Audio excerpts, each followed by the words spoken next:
What's up, everybody? I'm BXM, aka Brand. This is episode 62 of the Anime Dojo. I'm alongside Chris this evening. Chris, how you doing?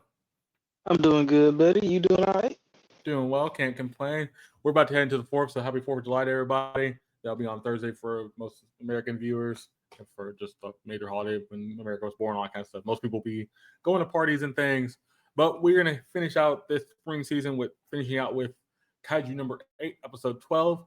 And we're going to start on the summer season with Shy, season 2, episode 13, or episode 1 for season 2, basically. They just kept the numbering the same. But we have other things to talk about. We want to talk about Suicide Squad episodes 1, 2, and 3. We're going to kind of go through what we think about the episodes, what caught our eye. We're also going to talk about Demon Slayer episode 8 of the end of the Hashira arc, the 40-minute episode. A lot of people have been talking about that. We'll get into what we think about that, and then also we're gonna also cover. There's one chart actually. I forgot that season. The last chart for this season for episode 12 came out last Friday, so that we'll talk about that, and then we'll get into the episodes like always. But I do want to get into this first little topic because this topic was kind of interesting. I posted this in our group chat, but also I saw some other people kind of talk about it too. And this was the fact that McDonald's is doing a collaboration with JJK, Jujutsu Kaisen. And they're making garlic grade sauce and a couple other different sauces. It's kind of like what they did with Rick and Morty, where the Rick and Morty collaboration was. They did special Szechuan sauce for Rick and Morty and a couple other things. And we've seen other collabs with other fast food places. Chris, what do you think about this collab? Because I think this is going to be one where I think people aren't going to be as hyped for it as what they were when Rick and Morty did theirs. But I think it will. Do you think it'll still have some hype behind it? I mean, bro, I only can speak for myself on this, and I can't say that I'm thoroughly impressed. I mean, because maybe if the sauce is really good, maybe, but right now it seems like they're just trying to repeat the success they had with the Szechuan sauce when Mulan came out all those years ago. Mm-hmm. Now, see, to me, they should have been smart and partner with Disney again and bring that sauce back because that sauce was good.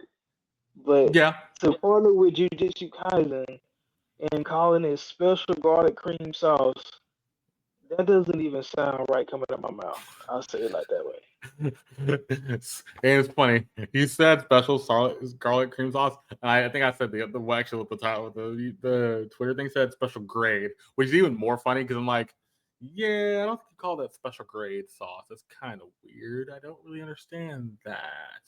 So Ultimately, guess who will not be trying that sauce? This guy.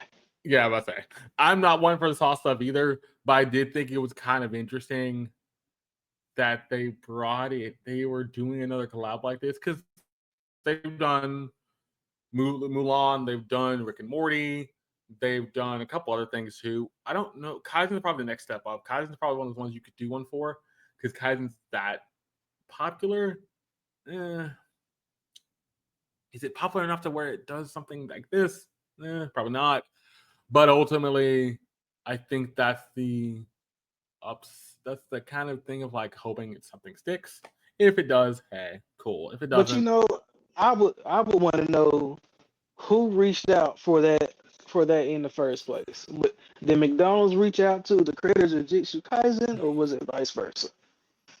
I would have to think McDonald's reached out. There's no way.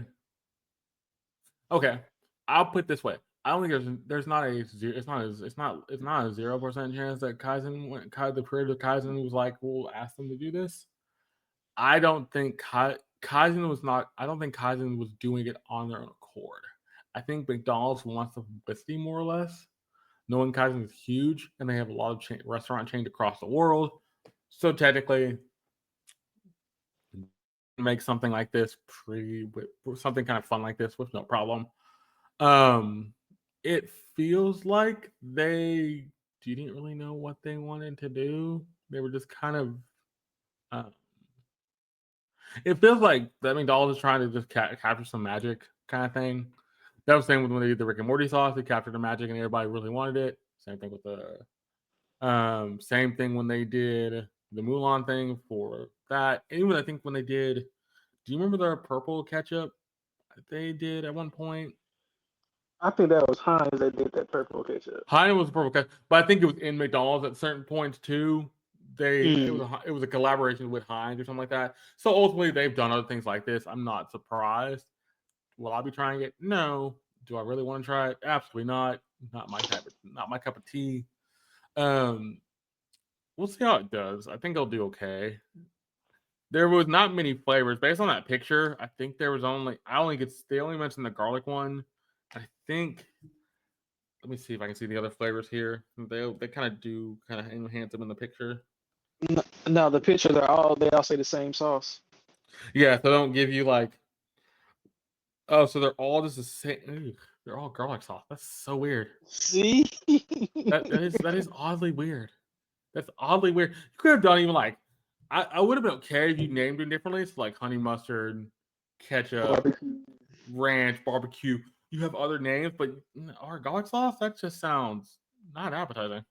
But I'm guessing it's probably just a concept thing and not more or less like The question is, who wants to sit and eat plastic all day?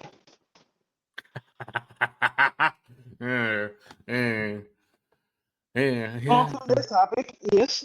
Yeah, yeah. I mean, that was cold, but you're not wrong. I haven't had McDonald's in a long time, so fair enough. I get that. Let me know what y'all think. It's kind of interesting. It's all garlic sauce. If it was something different, like I say, ketchup, mustard, honey mustard, that kind of stuff, even ranch, I could see where you get the stylings. But if you don't do it that way, what else you're doing? Let's go on to this. Let's talk about. Well, we're gonna talk about this first. Let's talk about the last episode of My Hero Academia. I didn't put that in the listing, but I do want to talk about it. Did you watch it, Chris? By the way. No, I didn't. So I'm really interested to hear what you have to say. Okay. I ultimately I thought it was kind of okay. It wasn't great. Not because it was bad. Not anything about that. It was just the way they're cutting between more fights. The main antagonist of this story, the main thing of this story was Endeavor's son beat Dobby, his younger brother. Basically saying, and then all the villains were like, "There's no way your son beat Dobby. Dobby's so strong. There's no way that happened." And then All for One is like, "There's no way that happened. Your son was too weak." All this stuff. He's telling Endeavor this, and it just kind of feels like I get where you're going, but I also think it's not that great. Like, we had this big fight against Endeavor and Dobby, which was amazing. But then the next thing we see is something that's kind of just there. Huh?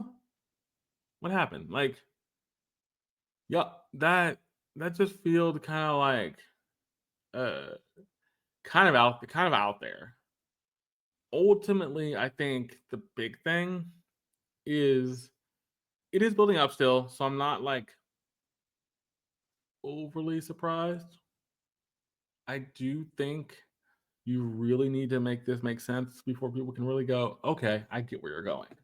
But the flip side of that coin is, I think also it's it's you're treading water, and what also makes this kind of weird because I think you told me this, Chris. They are gonna take a break as of next week. They're taking that 1 week break, which is also kind of weird. It's like, why? If I had to give the episode a grade, I would give it like a 6. It's okay, but the story is kind of falling off again, and it's kind of just slowed down. I don't know if I'm off base with that, Chris, because I just think this is so weird and not really worth watching. But that can also just be me not caring either. So, or caring but caring too much. Yeah, but I mean, I don't think you're wrong, and I've said it in previous episodes of our show that I didn't like how the pacing was for this show starting for this season starting out. Yes. And Oh yeah. this and you coming to say this for this episode only further puts that belief back into me system. So that's not saying that My Hero doesn't have epic episodes when they do, but it's like y'all you leave fans with nothing to fall back on. Correct. Correct. I I ultimately think too the big thing with that is they're trying to build these characters. They're actually trying to build the villains, which is usually a good thing. But the problem is the villains seem like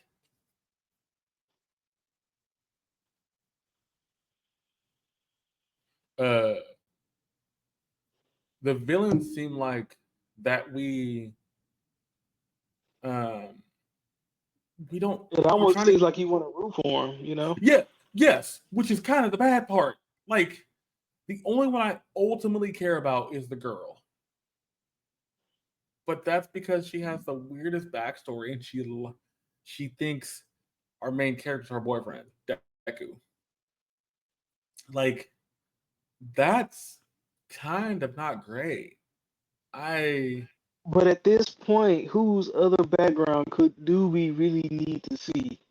Because at this point, I would feel like if you introduce the background of another character, then I would count that as a filler episode. I think the only background we haven't seen fully, correct me if I'm wrong, is the lizard guy. Have we seen his background fully, or have they teased No, it? we haven't. But me personally, I don't think he's that much of a character that deserves a background. But that's the other part about this that's also kind of weird. I'm gonna bring up the fact in this episode he gets a little chunk of time because he hears about what happened to Dobby, and he's like, Dobby would never die, Dobby would never lose. Also, and he goes on a rampage against I forget who he's against, the guy they can call animals and somebody else. I was like, why did we need to see this? To see him going be angry and go on a rampage for a second, like, and then they cut away. I'm like, okay, fair enough. Didn't really matter. Um, You see, but he was a character that was introduced within the first 2 or 3 seasons, though. That's what I mean. Like what y'all introduced us to a new character in the last, like I said, in the last 2 or 3 seasons, and then you expect us to have an attachment to this character just because y'all gave him a background? yeah, What significance does he have to this story? but it's also kind of funny because he's the only other character to have a direct connection to all for one, or Okay. the villain. I think I said that right. All for one's the villain. One for all is the hero side. Yeah, he because in the past couple episodes before this episode, he talked to all for one a couple different times. He said, "I want you to be the face of our new leadership." All this type of stuff, and ends up acting like so. It ends up trying to give him more of a focus, even though that focus isn't really there. Like he hasn't had a focus outside of before this. So why is he having a focus now? That's what I'm saying. Like, why does he deserve all of this special attention all of a sudden? Correct. Absolutely. I'm it's funny. The more we talk it out, I said a 6. I'm gonna have to drop to like a 5. I'm sorry. But the more we're talking this out, it just kind of like I'm kind of thinking to myself, this is not great. This is just not that great. It kind of feels like they didn't Like they really dropped care. the ball. They kind of dropped the ball, and it's like I know you're going for 24 episodes. I get that. 24 episodes is fine. Here's the thing I said from the beginning, and I've kept saying this from the beginning. You should have started when the season first started, not waited till half the season was done and then do it. Because now it feels out of sync. It feels weird pacing wise. And the big thing I don't feel I feel like it's gonna break everything is the fact you're taking a week off next week. Why in the world are you taking a week off next week? For what purpose? It doesn't really help you. It doesn't hurt. It doesn't help you taking a week off outside of just kind of giving a small break so you can do something else. but ultimately it just kind of feels like you're taking a break, maybe polishing it up an episode, and then fitting one back out. Crazy. That's what I'm talking about. Like, I mean, the show is the manga is already about to end. As of August 5th, yes. So with that being said, why is it? Do you think they had to slow the anime down? Because if so, you should just did 12 episodes, like I usual. I think See, this is when the cash grab goes against you. yes. I think they would have caught up to the anime if they didn't slow down. They had to slow down a little bit just to make sure they didn't catch the anime by the time it was finishing, because then it feels like you're just gonna catch up to them and then you're gonna pretty much surpass them at that point. Well, see now, if you would have gave us the background and then just had like a 8 episode season Mm-hmm. or a 12 episode season, and that would have Mm-hmm. been lit. Mm-hmm. Oh yeah, Because there's nothing wrong with having an extended season, but like I said, when you go in for 21 episodes, when you only got about 16 episodes worth of content, why stretch yourself for 21? It doesn't make but sense. well, and it's 21 episodes of stuff that basically gonna finish out the series outside of like one, maybe a couple episodes. And see Like the other they'll problem. probably have one more season just to finish up the last few books, if that. Correct. And the other problem with this, and it still kind of boggles my mind for getting it, we're still supposed to get um we're still supposed to get the movie. We're technically still supposed to get the movie for My Hero sometime next year, sometime by the end of this year or early next year, which is supposed to be the stopgap uh between like 5 and 6 or 6 and 7. I don't know how it's gonna work. That's also a problem. I think that's the other thing with My Hero, because My Hero's trying to finish this out within less than a season and a half. But ultimately it feels like they have no cohesion across the board.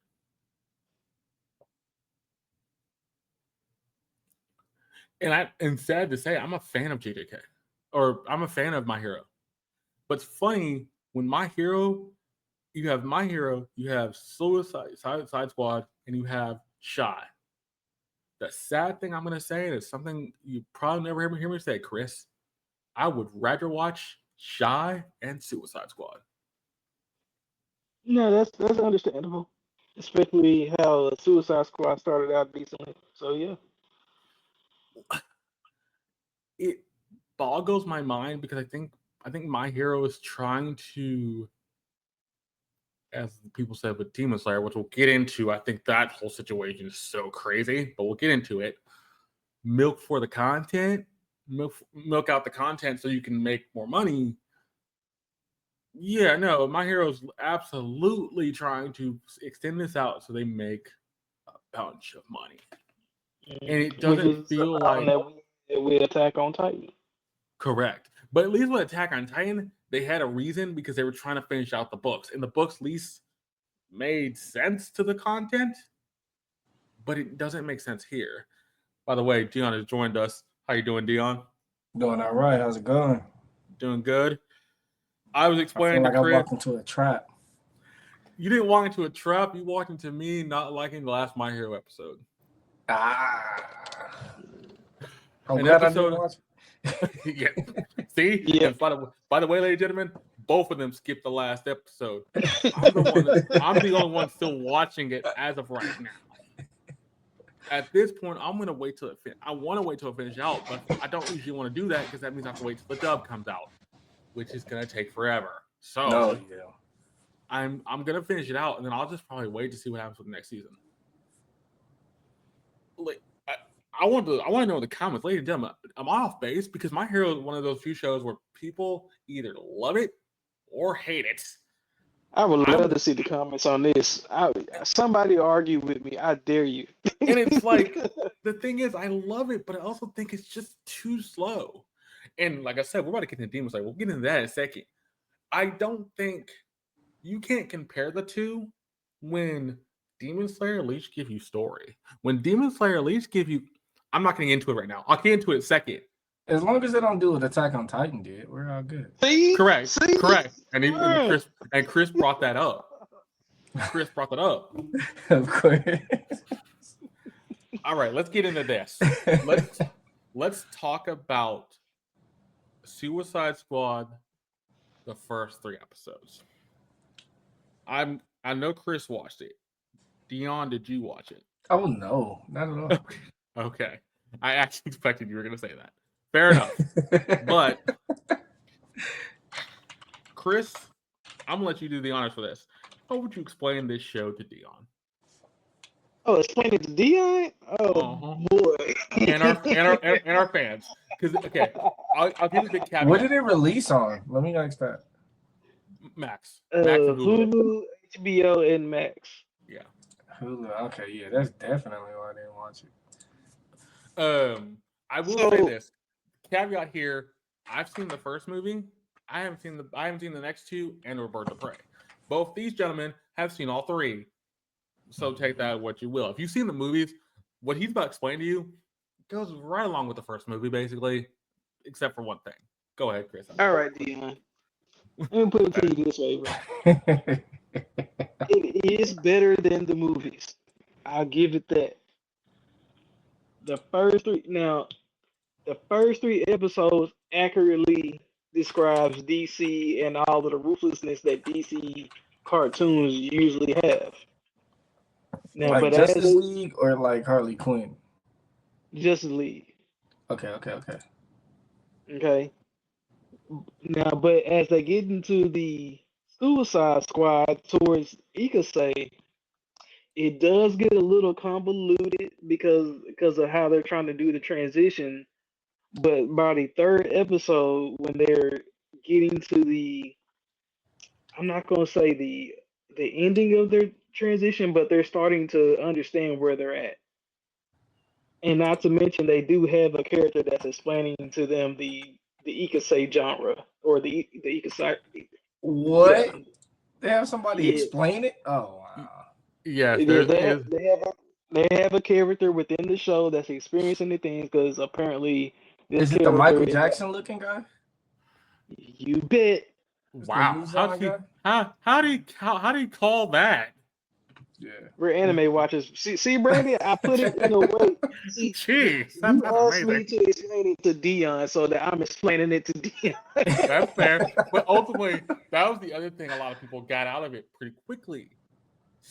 Sandman looks like Muzan from Demon Slayer. Basically, looks like Michael Jackson. Wait, that's Sandman? No, it's Clayface. Clayface, not Sandman. Clayface. I'm thinking Spider-Man. I'm thinking Spider-Man lore. Wait, still? Yeah, that's also another problem. But yeah, it's Clayface, which makes sense if you're saying Clayface can look like anything.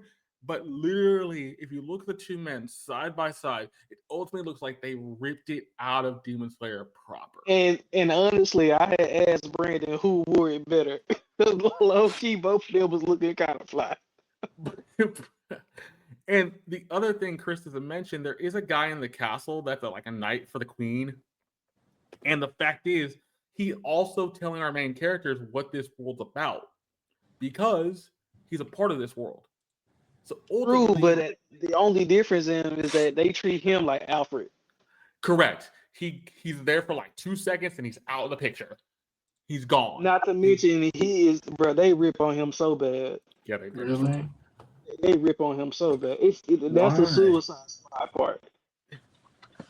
They rip on Clayface or the night guy? The night guy. They rip on the night. They rip on the night guy, like he said, like Alfred the Butler. Basically, they make a joke out of him. Like he is the butt of every joke in all 3 episodes. And I will say this: the thing that Chris brought up right off the bat from the first episode, Dion, which I thought was even more funny. Go ahead. Go ahead. No. Finish your thought. I was gonna say the thing they ripped out from the first episode that's exactly from the first movie is how our main lady is from the movie, by the way, the main bad lady who's getting all the Suicide Squad together, and how she ends up getting everybody together. So we see how she gets Harley, and ultimately the first episode is I like every Suicide Squad movie, like for real. A matter of It fact, comes on with her saying, "Have you ever thought about being in another world?" If that's not the no, most no, no. cliche, That's not how they started. They don't. That's I'm, how they I'm start. watching it. Oh yes, yes. That is actually yes. They do. That's the She first thing she says. she does say that because Really? I forget she makes that green orb thing for to build another world. So yes, that's right. She does exactly say Oh. that to them. And it's weird because it doesn't fit when you figure out what they're about to do when she makes the orb thing. She goes, keep the power going, keep everything running. It's like, are y'all? You know what you're Well, doing? And she put somebody's life in danger of trying to keep it open, and we have no idea if this person is still alive. correct. Mm. And then the other thing that boggles my mind with this show so far, and it's the one thing I loved outside of Clayface and all our main characters. Clayface, Harley Quinn, Joker are probably the best three characters in the show so far. When they show Joker and Harley Quinn just interacting with each other, driving around the city in Gotham and just doing their Just thing, like Birds of Prey, bro. Just like it's Birds of Prey.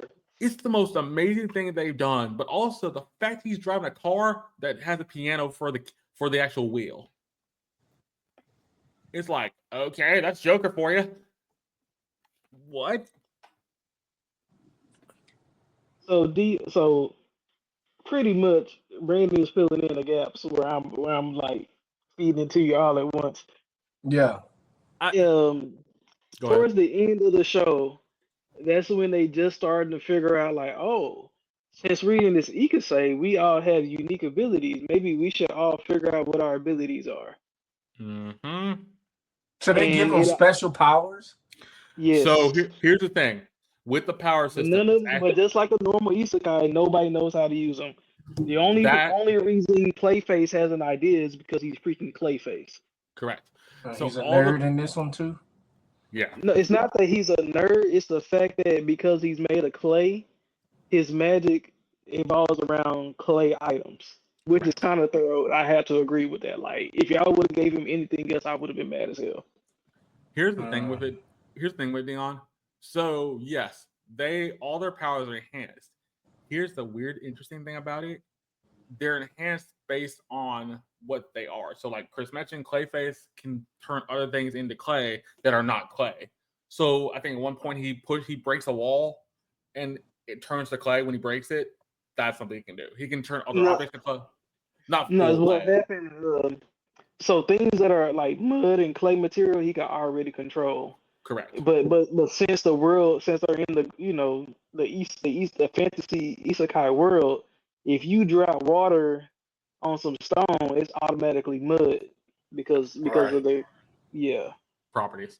So like Harley becomes super strong, which is random for her, and she doesn't know why she's so strong. Because at one point she takes a mallet and just just like whacks the mallet at this one dude and pretty much lops But his head that off. fits. But to me, that fits That Harley. fits her Like character, yeah. That fits her yeah. character. So even that one was like, okay, I can see it. Other ones, I think like I couldn't tell King Shark's one. King Shark was kind of interesting. They didn't mention him. It looks like he has the healing ability. Healing ability. Deadshot has his gun ability. I think he can shoot Well, no, we more. haven't seen. No, we that's his normal ability. No, Oh, so let's we haven't not seen get it. this after this. We So haven't we seen what his ability is yet. his special abilities. Okay, makes sense. He Yeah, don't so need nothing else. What's next? You gonna turn invisible or something? Like, Bro, that's God. what I'm saying. Like, None of them there's need any special, but they're creatures of uh, ability already, except for Harley, so maybe. so Chris, which is go ahead. I was gonna say which is Harley. I think Harley. Yeah, I knew where you're going with that. But I'm gonna ask you this because we've gone through the episode. We kind of gave you the synopsis of the first three episodes, and we gave the fans the synopsis of the first three episodes. What would you rate Suicide Squad as a rating for the first three episodes, Chris? And you can give me a combined rating for all three or rating for each episode, however you want to do it.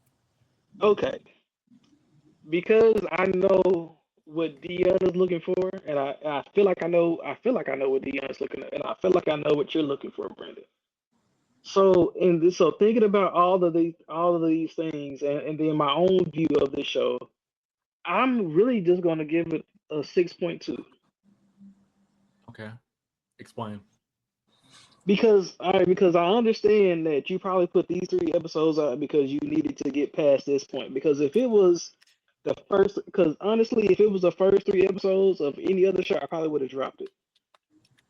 However, because they played them all in the same time, and I kind of and I can see where they're trying to go with it, I can decide like, okay, let me see what else they're trying to do with this. It's caught my interest. I can't Okay. say I like it yet, but yeah. Okay.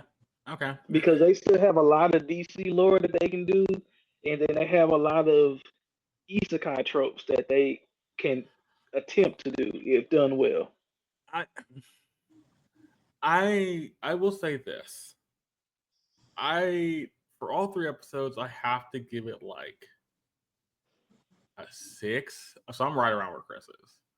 I think the thing that bogs it down too much, and Dion, you might agree with this, I think the DC stuff just kind of makes it feel odd. Because the And with first that, I'm sorry, Brandon, but with that, this is important to me because, and Brandon, we talked about this. Mhm. The fact that it's in Japanese is Oh the yeah, only reason right now I can still call it anime. and Correct. that's Because if it came throwing out, me off. yes, It throws you off. It does throw you off a bit because all the voice acting is in Japanese. And actually, I have to give him credit. The person who plays Clayface and the person who plays Harley sound the closest to their English counterparts, probably. But the yes. funny thing is, they're also covering the mannerisms of both those characters perfectly. And it's like, okay, I can see why you did it only in Japanese. But I'm also worried because I know we're getting English. We're gonna get an English dub somewhere Man, down the you road. got this big, black, stern, mean, angry woman sounding like a little So, girl. yep, yep, yep, Like, yep. what? So I think WB did the smart thing. Keep it in Japanese for now, and then bring it to English. By the time Because you bring, as soon as it goes English, it's a normal DC show anime show to me. Man, they could have released them both at the same time because I don't care what type of genre you trying to put on this. It's still a DC show. It's still a freaking cartoon at the end of the day because I'm not letting you blur that line. I'm sorry. Just because you want to make it an isekai and put it in. Nah, it's still a cartoon. Just like that Ruby and Justice League. That's still a cartoon to me. so I will counteract you. I would normally agree with you on Ruby in the sense that it was American made. But I think Ruby had more anime stuff in it. It can be more called anime. I will give you Justice League. Justice League absolutely would never be called So tell anime. me this, then, B. Let me ask you a question. Okay, What's fair the enough. difference between the Ruby versus Justice League and Teen Titans versus Justice League, or Batman versus Red Okay, Hood, fair or enough. Fair enough. Fair enough. Fair enough. I get where you're going. I get where you're going. I'm just saying straight up like Ruby. even the bad guy wasn't Ruby. It was a DC Ignivore. villain. Yeah, but the straight up just Ruby first season, I think, is more anime than what they're trying to do with Suicide Squad. No, Ruby Okay, itself. But when Is they crossed it with what Justice League and that still makes it tried to say it's an anime feel, no, when you can it cross just crossed territories. when you crossed over to another show, then no, it's not considered anime anymore. well, Because that okay. The only thing DC cannot say that they have not done an isekai trope before because they literally travel worlds anyway. Every day, every episode of Justice League was in a yeah. different dimension or a different a planet or a different world or hell, So, Raven lives Yeah. in 2 different dimensions every single day. Yep. because I mean, like honestly, there is no such reason because if they went the DC route, Superman could pop up at any time. Green Lantern can pop up at any time. Pop Batman can Girl pop can up. pop up. Now, see a Batman pop up. I got questions. And But I he's guarantee you. the more likely one to pop up. I mean, That's it's what I mean. Batman can Suicide pop up Squad. in Batman can pop up in Metropolis, but he also can pop up pop up at He can start city. Green, He can be Green Lantern. Okay, He can pop. I'm saying that to make a joke. Thank you for Okay. ruining it. Sorry. But the Yeah, joke was no, supposed to be that Batman, if Batman shows up, because he was already supposed to be isekai to the Japanese world. right. That's right. Sam. That's right. That's right. That's right. Okay. So how the heck can Batman be in two planets in one time? But I don't even know if that's an isekai, if they're just putting him in that world. Because we don't see But what's him the transfer what's the into the difference? world. He's just a part of it. But what's the So with the difference? isekai is you take somebody that's unfamiliar with the new world and you place them in it. With Batman, I think he just became a Japanese dude. Like he just is what he is. Like No, because like I'm a in that samurai. show, but in that movie, he had to realize that he wasn't in the same world. That was a whole realization of that Man, movie. my man's had a whole samurai battle gear ready to go. Like he was armored out with the whole Shigan and Shogun outfit before Joker even brought up the robots. He was ready to go to war. How? How do you have you don't even develop your own tech? How do you have this stuff already ready? Here's the ultimate takeaway from this. And I think y'all both brought it up. Y'all both brought it up pretty well. Here's the ultimate takeaway from the Suicide Squad stuff. Once they get rid of the DC stuff and just stick with the isekai stuff, I think it'll do better. Because they're still doing, I think one episode, Chris mentioned they do the whole DC trope of like, where's Suicide Squad? And they're in the isekai world. They all say that at one point. But they also do another trope and like, about the neck thing in their neck that, oh, if you walk away from the plane, kablooey, after a certain amount of time, which is from the show, from the movie itself. So it's like they're still doing the DC stuff. Once they get rid of the DC stuff and just let them do the other stuff, it will be fine. I'm ultimately kind of wondering if it's only 10 episodes, which is the funny thing. After the 10 episodes, if it does well enough, will they continue it? Or is this one of this will be a one-shot thing? Short. They better continue it. Do all this hype and buzz around this show, and you don't continue it past 10 episodes. It's a waste of my life. I mean, you're not wrong, but also at the same time, WB can drop things like a pancake, so it doesn't really matter. At least they give you reasons. I mean, what's gonna be next? People in the isekai come into the real world. That's the thing I don't want to see. What's Deadmont Death Play type of stuff? Yeah, that's the stuff I wouldn't want to see because then that just makes a whole other problem. But we've already done that too, though. Yes, we have. We have done that too. I want to know what y'all think about the Suicide Squad show in the comments because this is one where it got, like Dion said, it got so much hype. It got too much. It got a good amount of hype, and everybody was like, "Is this gonna actually be good?" Oh no, it is actually good. Well, see, the way it came out on Dion's phone, because he showed me where it spammed, like they pretty much spammed him on all of his social media sites about Isekai Squad. I feel where he coming from. Same. But it's spammed my Twitter. My Twitter was mostly about that when it came out. Okay, but even so, it's like, sorry. It's even so, it's more so like how can I put this? How are they going to differentiate themselves as a show? Because the way it's put right now, you're still a DC show. Oh yeah, you're still a DC show. So how much of the story or the Suicide Squad story are y'all willing to let go of in order to have a good show? Yeah, fair enough. Yeah. We have one more thing to get into, then we'll be getting into one chart and then the episodes. And this is the thing we're gonna spend a little good amount of time on. We spent a good time with all these, but this is the other one I want to spend some time on. Demon Slayer episode 8, the Hashira Unite from the Hashira training arc. I can't say this show is a masterpiece, but this show was probably a masterpiece.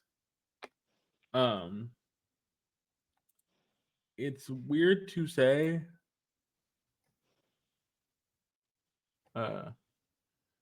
I think basically this episode, if you really want to explain it, is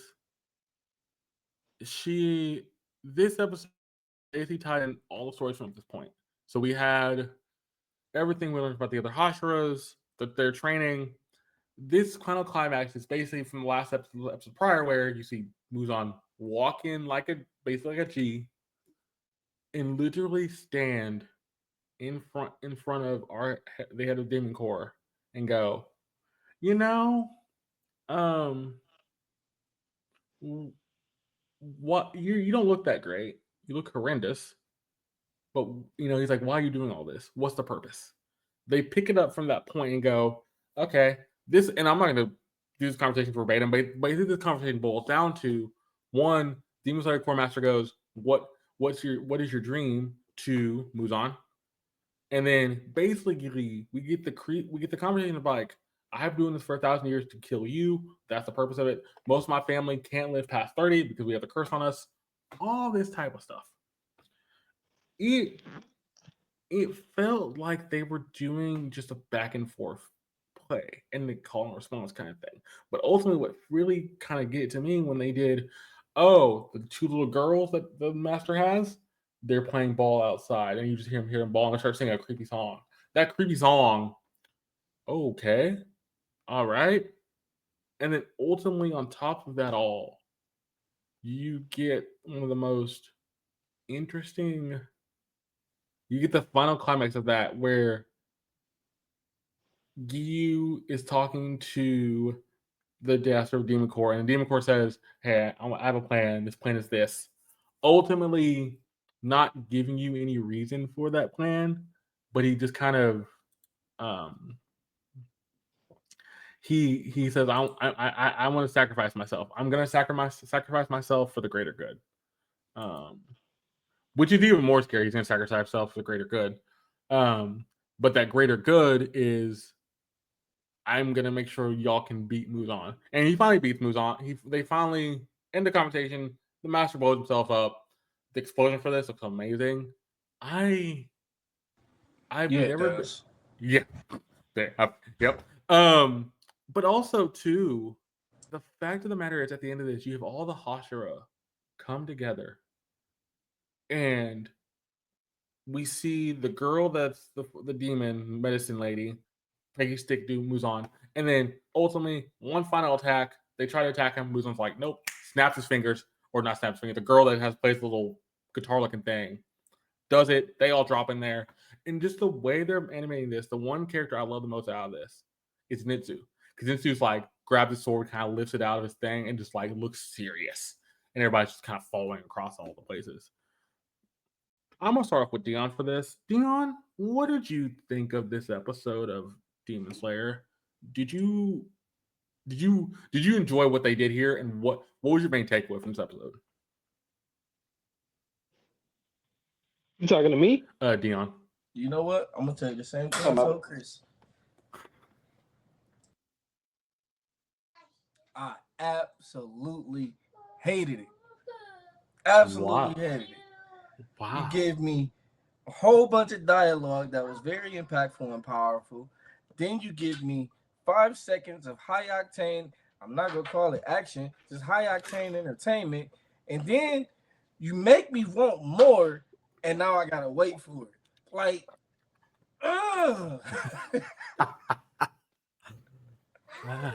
I mean, man. I mean, you're not wrong. That's some powerful emotions over there. That's how most people felt. That's how most people felt, and I'm not blaming you there for that. Chris, what was your takeaway from it? Oh my God! Yeah, they had no reason to go that ham. No reason at all. Not one. Not iota. They didn't have no reason to go that hard, but they did. They did it for the fans. Bro, my favorite scene is seeing his mansion blow up in slow motion, bro. That is, to me, bro, it doesn't even get that good in modern day cinema. That was good. Like, it was both heartbreaking and satisfying at the same time. I'm going to ask you this, Yes. Dion, and Chris thought this. Do you think the two girls are dead?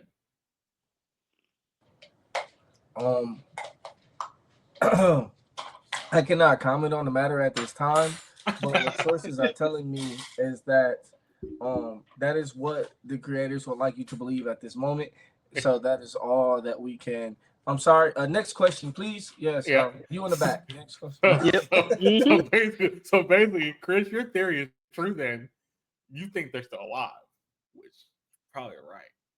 It's What kind funny of that, father would sacrifice his own kids? but it's I don't funny. know. It may not be his choice though. He can't That's even the move. that's the problem. It felt like the way they set that scene up of the explosion, everybody was in the vicinity of that explosion. But like Chris mentioned, the girls get the ball and leave. They're out of the screen. We don't see them again. So ultimately, if they are alive, where? And I think the other big thing about this episode I loved is the fact you really didn't have time to process what happened. You just to the next thing right after that. You're just at the next point, ready to go. I got a question. Uh-huh. Do y'all think the captain's dead and his wife? You mean the leader of the demon corps? Yeah. Yes. I think it's a 30-70% chance that she might be alive. The wife, not the him. wife might be alive, but I don't think he's alive because he's told Giyu, Yeah, he was already dying. He was already on his deathbed. This is the bait. This is the bet. This is the bait for y'all to try to beat Muzan. So he basically tells he tells Stone Hashira, I want to be bait. I'm gonna die anyway. Let me go. But did you hear how he was talking to him beforehand? If you manage to kill me, if I die. Yeah, so he puts a It lot of ifs. wasn't when I die. It wasn't, if I die. Despite you killing me today or not, Yeah, he puts a lot of ifs in that. He does put a lot of ifs in that, which kind of gives you cause for pause in that case. If it was him saying a lot of if sentences to Muzan. Yeah, can I see him pop back up at the end? Maybe. But I'm more with Chris. I think the wife's still alive somewhere down the road. I think she's still alive for some random reason. But ultimately, I don't know what you do now. The thing I'm going to bring up with this, because a lot of people are kind of annoyed, more or less annoyed. A lot of people are annoyed that they are doing the movies in the trilogy. A lot of people are annoyed that it's going to be a cash grab. A lot of people are annoyed that they're going to milk the series. What? Let me explain. Here's the problem. We did Mugen Train. Mugen Train made almost $250 million in the US. Ultimately, it was one of the best paced arcs of the series. And they figured, a lot of people are going to figure the pacing for these next three movies are going to be really off because of the way they're going to do them. Ultimately, I don't care. I want three movies. Please bring it on. You know what Infotable can do. If Infotable can do the thing they're doing right now, cool, great. We're there. I'm going to ask Dion this first, and I'll ask Chris first, then Dion. Chris, do you think the movies are actually? Do you think the movies are a good idea? We know they're confirmed, but also, do you think it's going to be a cash grab? Bro, not only is it a cash grab, it is also going to be good because I personally feel, and I think this is the explanation that I gave you, is that they're going to put out the movie, raking all of the movie money. It's probably gonna come out the next anime season as in cut up episodes, it's like Mugen Train, and then they're gonna repeat the same thing for the last two movies. Yeah, that's what you mentioned to me. Dion, what's your thoughts about that? I'm kind of indifferent. Because for one, how can you be mad at them for doing something they've been doing since day one? Ding ding. It's always been this way. There's not. I mean, we released Demon Slayer this season with a movie, like and the last two seasons. Yep, how can you be upset with them for doing the same thing that they have been doing since day one? It's always been a cash grab. How do you make something and not expect it to grab cash? Like, what? Now, here's the indifference part. I don't care if it's a cash grab if it's still good. Amazon is a cash grab. It doesn't stop you from ordering from it. Like, if it's still Man, good, but man, that hits my heart a little bit when I do for a living. But I'm gonna get into that. But Jeez. you understand it. Yeah, I do. Like, Jeez. of course, yeah, you could probably go straight to the source for everything on Amazon and get it just a little bit cheaper. But Amazon makes it convenient, so why not? It's a cash grab, but it's good. So why defer from it? Now, I'm also on the verge of, I think I told you this, Chris, after we watched this episode. They better give me a movie after this. You can't end this the way it ended and then give me a 20-minute episode and be like, cool, or 30-minute episode. No, I'm tapering off intros and outros. And yeah, you can't give me a 30-minute episode and then expect me to be as impacted by that episode as I was by the ending of this one. I need a movie, and I need it to at least be an hour and a half long. So me and you do agree on that. We both agree that the movie should be. I told Chris the movie should be at least an hour and a half for all three. Oh, that yeah, we definitely. that we do agree on. I also think it's funny. A lot of people would rather have the episodic thing. I think that's what a lot of people want, because this was the same debate we had with the Mugen Train. This was the same debate we had with the first episode of the Entertainment District. Same debate we had with the Hashira arc. I think a lot of people are like, "Why am I going to pay $20, $25, or actually, I'll lower that price, 15 for every movie? For what purpose? Like, that just seems like a weird beginning to go see all three of these movies. I'm like, so you're paying $45 to go see 3 movies in over a year and a half period? But then just wait till it comes out then. Correct. No one's Correct. putting a gun to your head saying go watch the movie when it comes out. But I think that's the other problem with a lot of diehard fans. A lot of diehard fans are like, you could just make these episodes and we'd be great. This would be grand. Like, I don't really want to go to see a movie in the movie theater. Then you're not that diehard if you're not willing to pay $30 to give back to something that you love. I mean, you pay $30 for a cheeseburger at McDonald's, but you won't go support something that you are supposedly a fan of. Like, and I brought up this argument. The fact of the matter is, the money's going back to the studio, and Chris brought the same argument up. The money's going back to the studio. They're going to use the money to make the second movie, make the third movie, however you want to put it. It's going to be there anyway. Ultimately, do I care it's going to come out in 3 movies? No. Do I think it's a good idea? see, yeah. What if each movie generates more money after the next? Can you imagine the type of graphics we would have for the last movie? Oh, graphic I would fidelity. say graphics would be perfect. The graphic fidelity would be something off the roof. Like, literally, you can tell that from this last episode. The graphic fidelity of them re-showing the fact when Muzan literally walks in.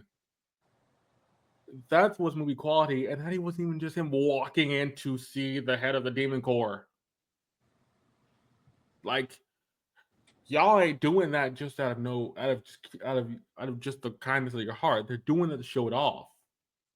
now, what I was saying about this part, because you brought it up, I don't want to see this again, though.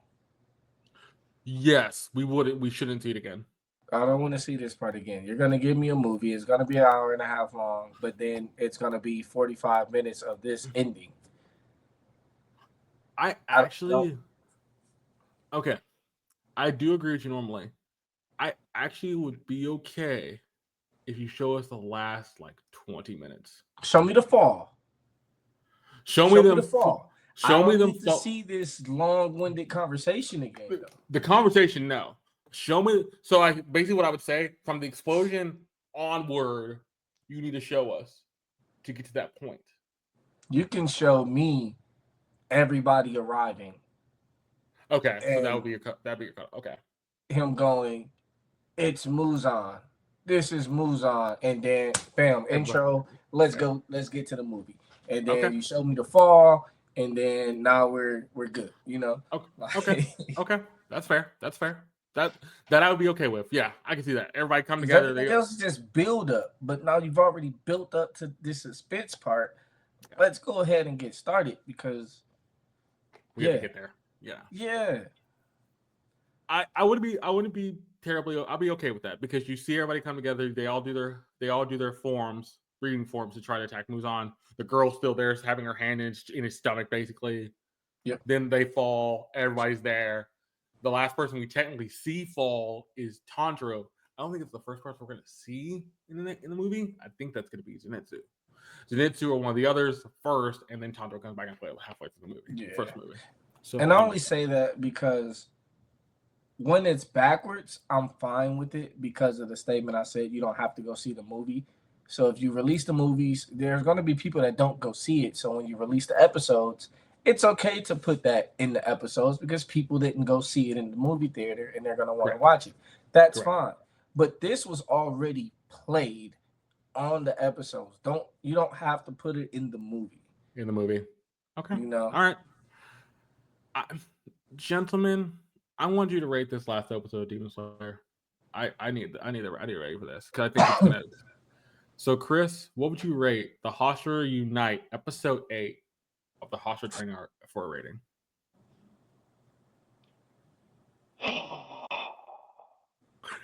that breath, like, yeah. How do I rate this? How do I rate this? So I'm going to give it this rating because throughout the season there wasn't a dull moment, and the dull moments were impactful. So, man, I want to give this episode a 9.9. Okay, that's fair. That is fair. The only reason I can't give it that one is because now I gotta wait for 3 damn movies. So yeah, that's the other problem. That's the other problem. You're gonna be waiting for 3 movies. That's the other problem. A lot of people go like, Dion, like it's like, go ahead. Go ahead. What would you give that rating, Dion? What did you say, Chris? Yeah, before I've got. I was saying a 9.9 because I can't give it that ish because of the last 3 episodes. And hell, I should be giving it a 9.7 for each episode. Shoot. Because I gotta wait after the first come out. I'm gonna have to wait again for the second episode, and then I'm gonna have to wait again for the third episode. Yeah, bro.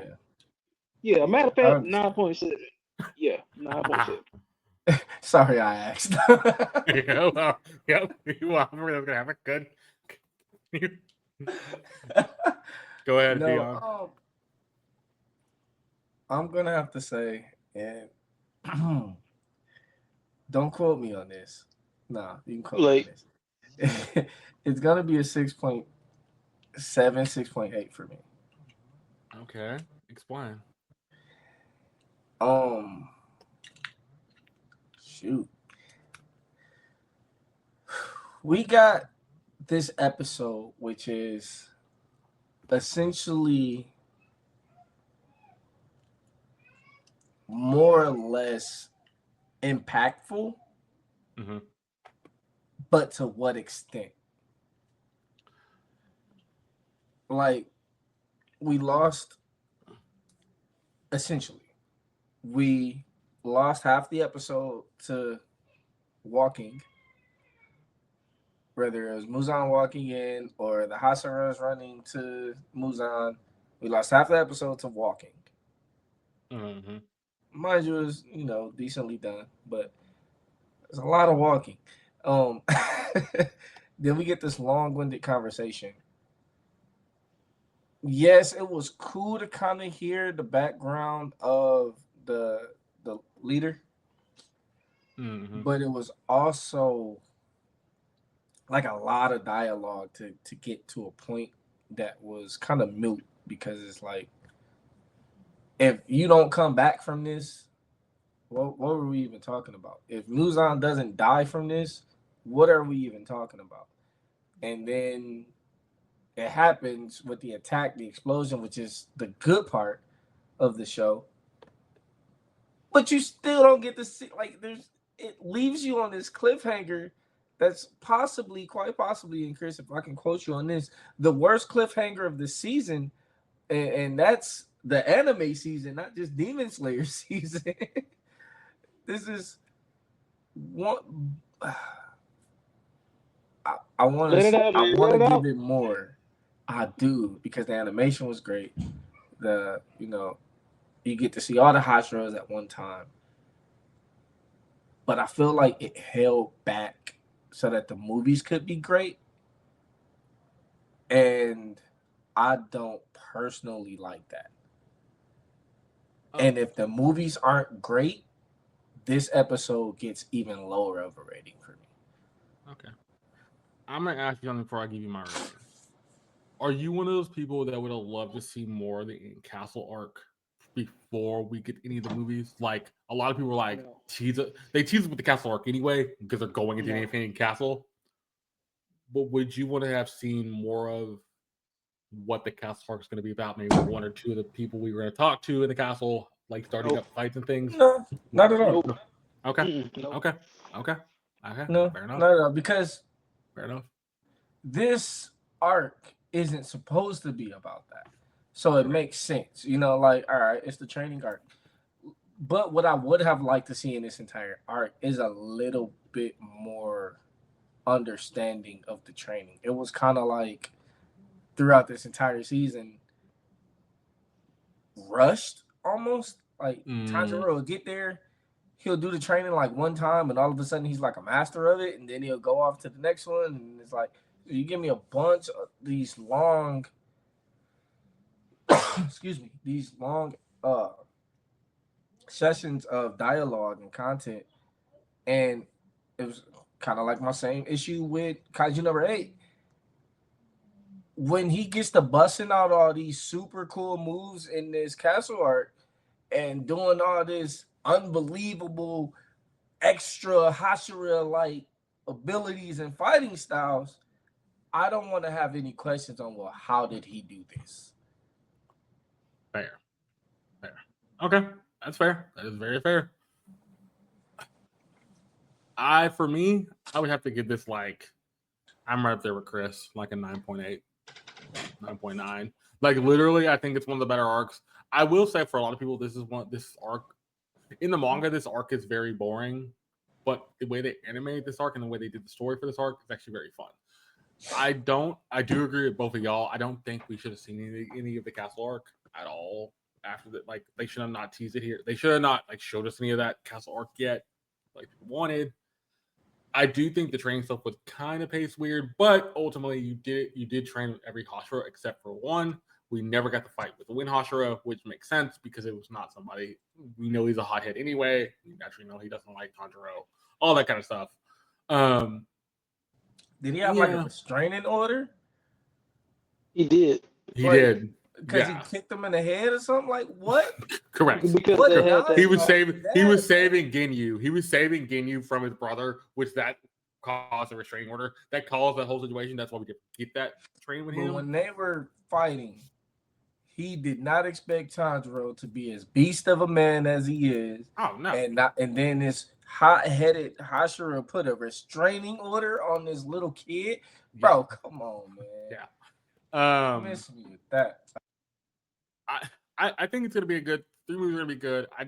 I do have that concern, like Dion does, about if the 3 movies aren't that good, why do you have the long walking scenes? A couple here, the walking scene and the running scene.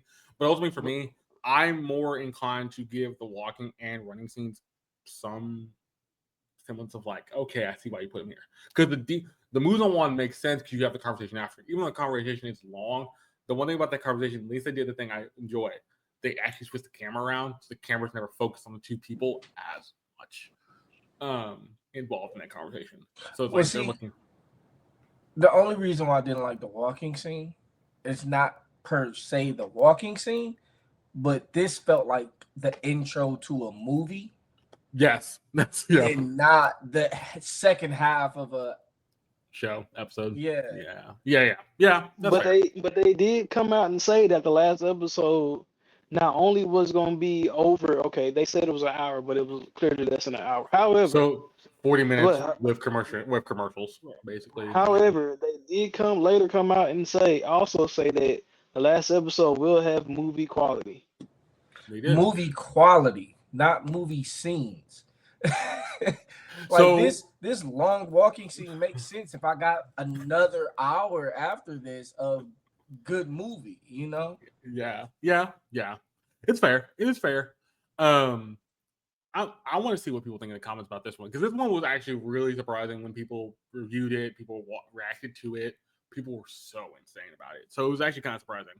So let's do this. Let's get into these charts real quick, and then we'll get into the first episode of the night, which will be Shy, episode 13, season 2. So we'll get into that. Then we'll do Kiajiu at the end, because Kiajiu is the one that's finishing out the spring season. So let's get into these charts.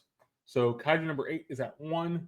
Demon Slayer, the Hashira arc is at 2, went up 3 spots. Kiajiu went to 1, went up 2 spots. Data Live 5 dropped a spot to 3. Jobless dropped 3 spots to 4. Go Loser Ranger went up a spot to 5. Windbreaker went up 4 spots to 6. My Hero Academia went up 1 spot. Spice and Wool went up 6 spots. Man, that's good. Slime is at 9, got back in at 9, and Black Butler is at 10. Gentlemen, what do you think about this last chart for the year? And I'll start off with Dion for that. It makes sense. Okay. For more or less. I mean, there's not much to compete with these. Everything's ending right now. So there's not much to really compete with these that's on here. And then the ones that aren't on here are the ones that haven't been on here. So like it just makes sense. I will say I'm happy to see Kiajiu at 1. I'm happy to see Demon Slayer at 2. I'm actually kind of shocked that Jobless dropped 3 spots. Chris, why do you think Jobless dropped 3 spots? Yeah, fair enough. And what was your overall take for this chart, Chris? Man, okay, so Jobless dropped because they didn't have the ending that everybody wanted it to have. And by that, Sylphie wasn't yelling at old dude. Yeah, so I think everybody wants to Okay, mad at him. so that is pure fantasy, because I don't know a woman alive like that. Secondly, just like Dion said, everything on this chart has hit the top 10s at one point or another. Honestly, I'm actually kind of glad that Black Butler at least made the top 10. Yeah. Oh yeah. Yeah. Yeah. Well, it was higher just last week, so yeah, it was. It was 7, if that's the case. Yeah, but when you compare it to everything else that's on here, it makes sense that they dropped 3. Even with Jobless on here. I mean, I know I'm not a fan, but I know a bunch of people who are, so it makes sense. And Go Loser Ranger being at the 5th spot, yeah. I still would put Windbreaker above Go Loser Ranger. I think Windbreaker's ending. Windbreaker, but I'm not I think Windbreaker's ending, I would have thought would have gave him the 4th spot, because it's teasing a season 2. Technically, it teases a season 2, and it teases the fact we're gonna have another set of fights soon. Like, that's the one thing about this. 3 of the 4, 1, 2, 4, 6, and 9. I'll put 9 there, kind of. All tease another season, and technically with 9, which is Slime, already into their second part of their season. So that's also, I think, the thing. All these had little things to tease at the end for their seasons. Next season's coming out or coming out down the road. So that was kind of the way I think that's why they got the hype they did, for the most part. Even Jobless got a tease for their next season, and I think the ending, like Chris said, wasn't the ending that people wanted, and that's why it still got the tease for season 3, but it doesn't get the hype around it as much. But we'll see how. I want to be interested how summer goes, because summer is going to be interesting to me, and we won't get that chart to this end of this week, and that's going to be a big tale of how these first couple of shows for summer are going to really go. But yeah, it was actually a decent season. I would ultimately say the season of spring anime was pretty good overall. I don't think it was the banger I think that people expected, but I think it wasn't terrible. It was actually pretty well for the most part. A lot of stuff hit at the back half. That's why the back half is a lot stronger than the front half this year for the spring. But I agree with that. That seems to be a pattern this season. Yeah, anime. Well, the last couple seasons we've had, I think the front half's been kind of okay, but the back half's been the better of the two, which is kind of sad to say. The back half's been the better of the two for anime coming out. And it seems like it's mostly the continuing animes that's like that, Correct. or the back half is like super strong. It makes me wonder, like, are they relying on their fan base to stay hooked that long? Like, are they getting cocky? But if you're getting that cocky, here's the problem. That would mean that My Hero, which is at 7, went one spot. Technically, the next episode we'll see from the summer chart, it will not be in the 7th spot. It will be probably in the 10th spot because people are gonna. I think it's gonna drop a couple spots. So it's one of those things where they're hoping people just stick with it, but there's other stuff coming out where you're not gonna be able to stick with the same one that's gonna continue on. You'll just wait till it finishes. Yeah, your ratings are gonna drop because other stuff is. Yeah, I mean, flying along. I don't want to say better, but it's just doing better. It's doing more Correct. at the time. So let's get into our first episode show of the night, Shy Season 2, Episode 13. So go ahead and get that up. Basically, this kind of continues what we saw in the first season, but also it kind of recaps things for you a little bit with the heroes mainly. Not the story, but it recaps the heroes. Me and Chris watched the first season, and me and Chris both enjoyed it. We wanted to do this show because this show has a very good storytelling. It's a superhero show without being a superhero show, in the sense that the powers aren't everything. The people are more everything. The people's emotions, the way they handle things. Each hero has a different thing they deal with, so that kind of stuff. But in a second, I will say 3, 2, 1, and then we'll get going. Y'all ready? Ready. Ready. All right. In 3, 2, 1, let's go. Episode 13, Heroes High.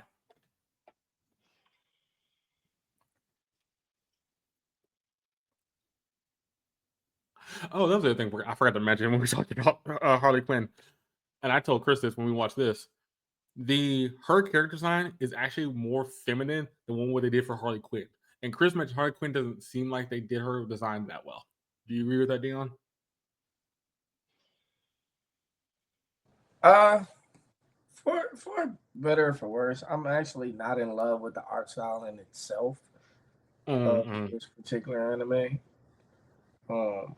At least from what I've seen, I haven't made it through all 3 of the episodes yet. It could be better in the Isekai world, but what I'm seeing now is like it looks slapped together. Like the designs and everything, it doesn't look like they actually. It looks like they're trying to make it more comical with the designs than they are an actual anime. Yeah, it's not her legit. Like her legit design from like movies and stuff looks better, but this design, her design in the anime looks okay. They're kind of like, but it's giving DC vibes and not anime vibes with the character design, which is again, why are we calling this an anime? It's a cartoon, but lines blur. Yeah. I actually like the fact they do a little recap here. If you've seen season 1, but it's been a while, they kind of give you a small recap of what this is about, which is appreciative. Yeah, but they kind of copy and paste right here. They kind of copy and paste from My Hero. Yes, they do.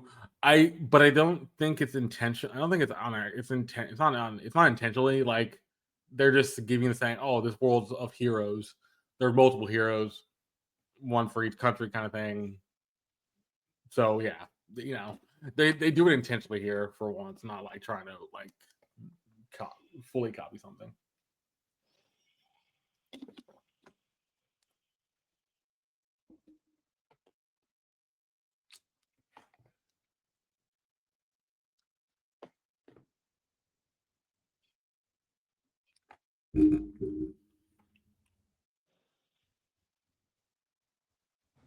Are we watching My Hero? What is it?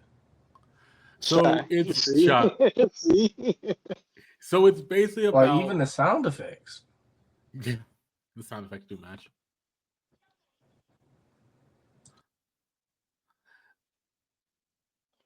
Now I had made a bad joke when I saw this scene.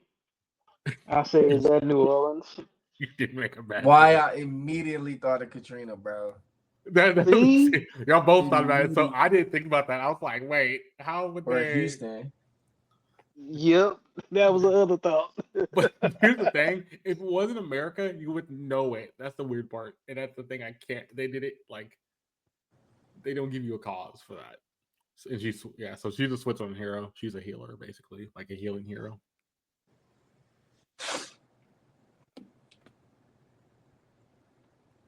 What is it? No, he has a studio that's named after him.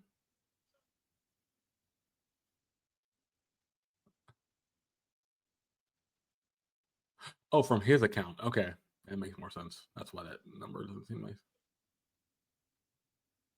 But Chris is still right. How do you wire $50 million from somebody's account to a organization?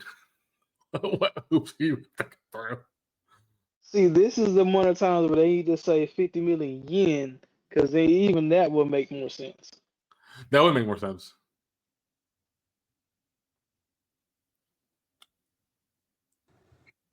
Well, I guess it just depends on who they are. Because he's British, so he would have said you could have said pounds too. Yeah. If you wanted to make more, that make more sense.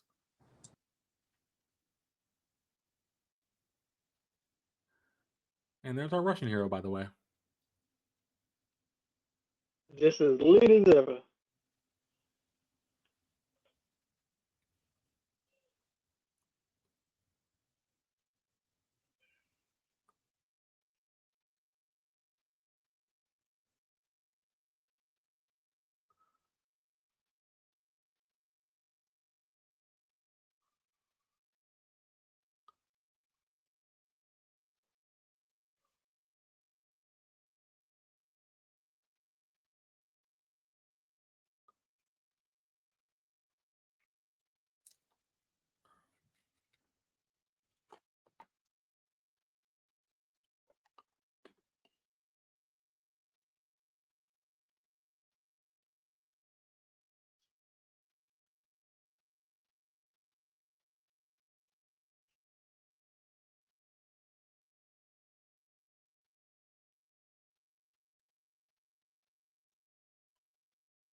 This is the first new hero we get to see.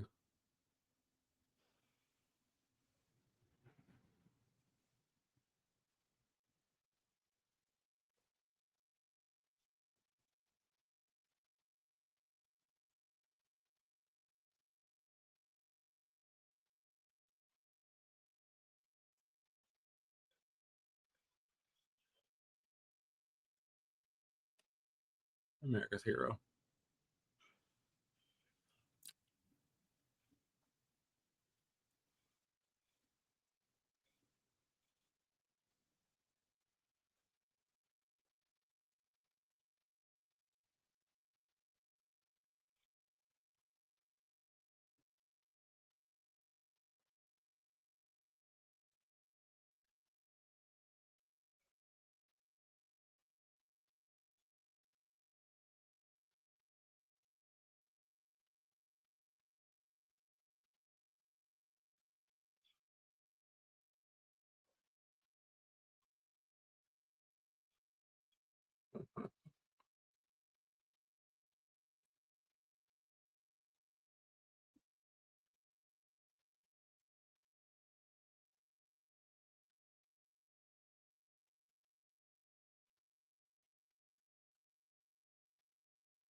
Hey, Dion, what does that remind you of? I got 2 or 3 different things, but the main one is like Tanjiro. I'll go American, an American cartoon show. American? Hmm. Punching a rock, hurting her hand. Nah, it's more so what she said. What did she say? I forgot already. She said, "Hiya." Oh, just how y'all. Yep. He got to You, clue me Jackie Chan Adventures, the grandpa. in. Hiya. Oh yeah, there's some Jackie Chan event. I forgot about that. Man, that's an old show, which doesn't really even show, Yes. which doesn't even show it anymore. Basically, Toro, get Jackie hand. Aya. That's my show. Magic must be feet magic. Uma way why IDs out. Uma.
man, I forgot they use kind of real like World War bottles. By the way, Chris, that's a Smirnoff bottle. Mm, you know it is. That's a Smirnoff bottle. She's holding. No, it doesn't.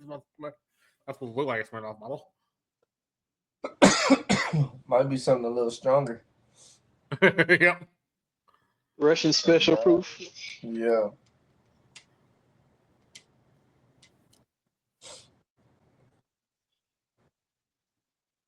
Because them over there, I don't know what it is, but man, they can down a bottle and be looking for a third. It's water. Also, the climate and stuff probably they're so used to doing it. It's not like for us, it would be something we could just do. But you, Let's see. Thank you. Sorry.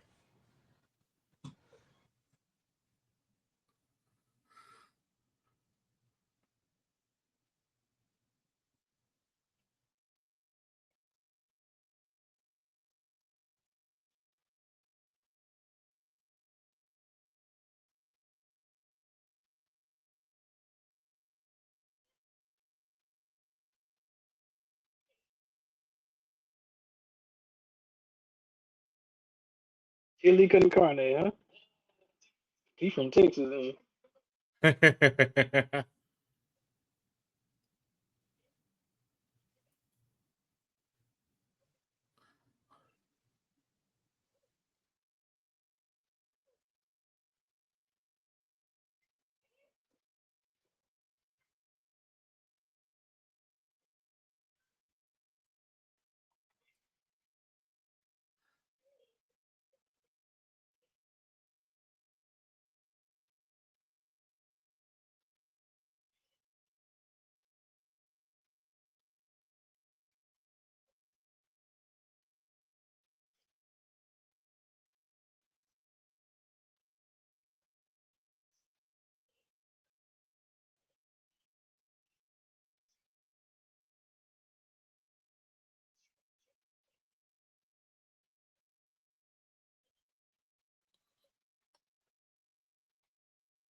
it's hard to be motivated as a reporter though.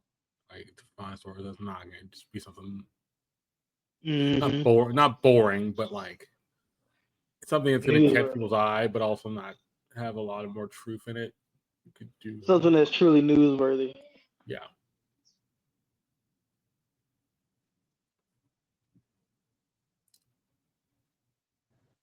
Whew.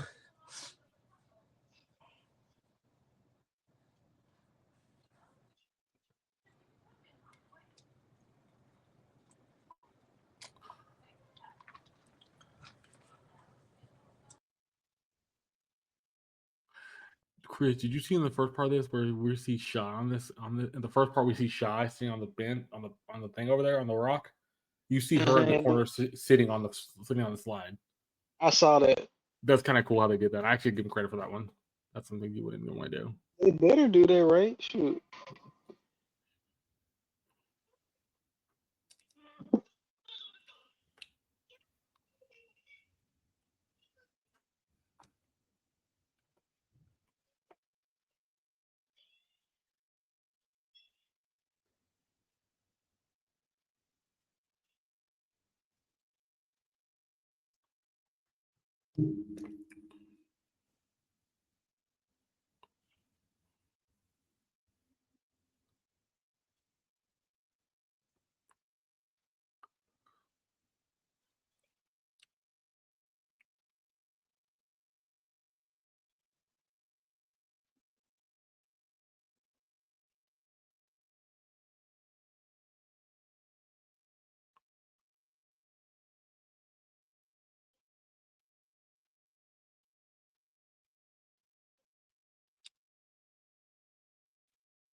Wouldn't you have to? Well, no, you probably wouldn't have to. Never mind.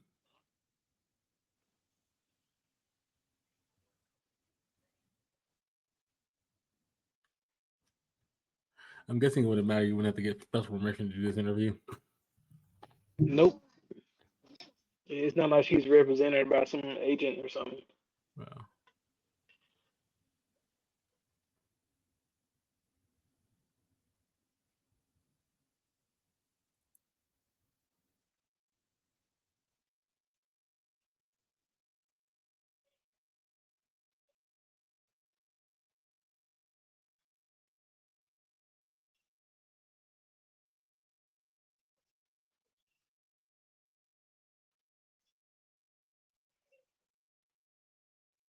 Mars. I love how that.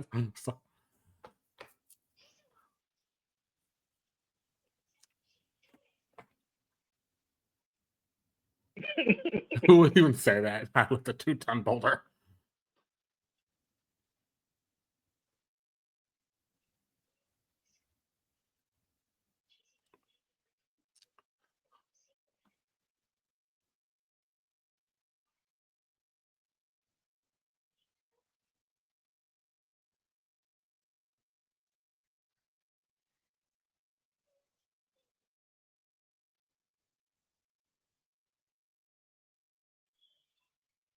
Wait, is cream soda actually green technically? No, they're using melon flavor soda. Okay, okay.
love it. The one that I do love about the show, because I remember this from the first season, like the human element of like going, like finding the things about the other person. That's like why they're doing this, and Shy does a very good job of like seeing that in other people.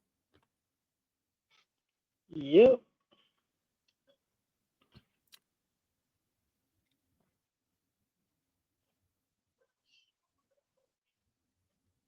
Eh,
So that was Shy, episode 13, season 2. I will say this: it is a very interesting way of telling a story, and it does a very good job of telling that story. So I'll break this in 2 parts because the first half is like recap stuff, a little bit of recap, a little bit new. But um, so this first half is we kind of meet all the heroes again. We see Shy; she's about to go for a run. The thing that helps her tells her to go get tofu when she comes back because he's going to cook something. Then we see Swedish hero who's helping out with a flood in, they don't say where in Europe, they just kind of figure it to Europe. And then we see our England hero who's in a band. He says he wants to transfer money to help with relief, give it to Black Cross. And then we see American hero. But American hero, we see him pulling a tank with a chain. He's giving it toward little kids. Ultimately, ends happening. We also see Russian hero as well. She's about to head getting some food, and it smells like booze and all that kind of stuff. The lady says. But the basic thing out is you kind of get this, see what each here's about. So Shy is Shy. The Russian hero is alcoholic. The London guy is mainly like he's like a singer type guy, military dude for the American helper, Swedish girl's like helper, healer kind of thing. Basically, the big thing about this as well as you kind of seeing that go along is we see the reporter girl sitting on the we'll see Shy finish a run in the background. You see the reporter girl. Shy's like, I can barely move, but she's kind of like, I need to do something. So she's on her phone. The girl that she helped in the first season, her little brother bought the shirt of her, kind of thing like that.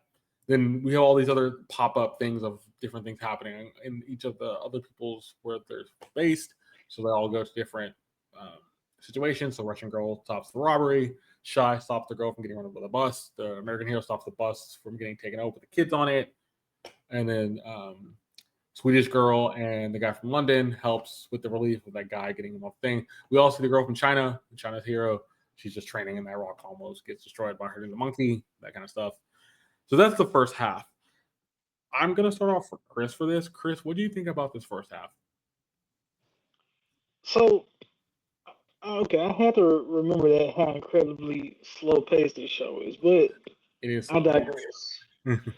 Being able to see all the heroes in their element, though, in and out of costume, was a nice refresher to the show. And then with the introduction of the American hero, it's nice. It's just kind of slow paced. Yep, very much so. Dion, what do you think about this episode? What do you think about the characters, all that kind of stuff in this first half? One word. Simple. Okay. Is that good or bad? I have yet to decide. Okay, fair enough. Like Chris said, it's very, very slow, almost painstakingly slow. Even the music is like calming and somber, and like the character designs are all frilly and soft edges, and the color palette is bright, but it's not illuminating. Like everything about this show says, go to sleep. So I'm not pushing that button of rejection yet because it seemed like the character design, as in the actual people, is maybe pretty good, but I need to see a storyline now. Okay. I would say this first half is slower, but they're doing a lot of recap, showing you about the characters, all that kind of stuff. So it is a slower paced anime, like Chris will say. I will say this, and Chris could agree, it will pick up pretty quickly. It doesn't pick up like most shows super fast. It doesn't do like a thing where it's gonna like grab into action.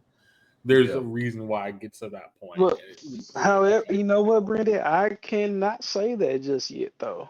If I'm being completely honest, that's true. Because I feel what Dion is saying. Like, give me a story right now. Like, so what's gonna keep me locked in? Yeah. And I do remember, and the only reason that I stuck with this show last year is because I stuck with my 3-episode rule. And again, they had a small, complete episode within those first 3. It had a good, small story within those 3 episodes. Correct.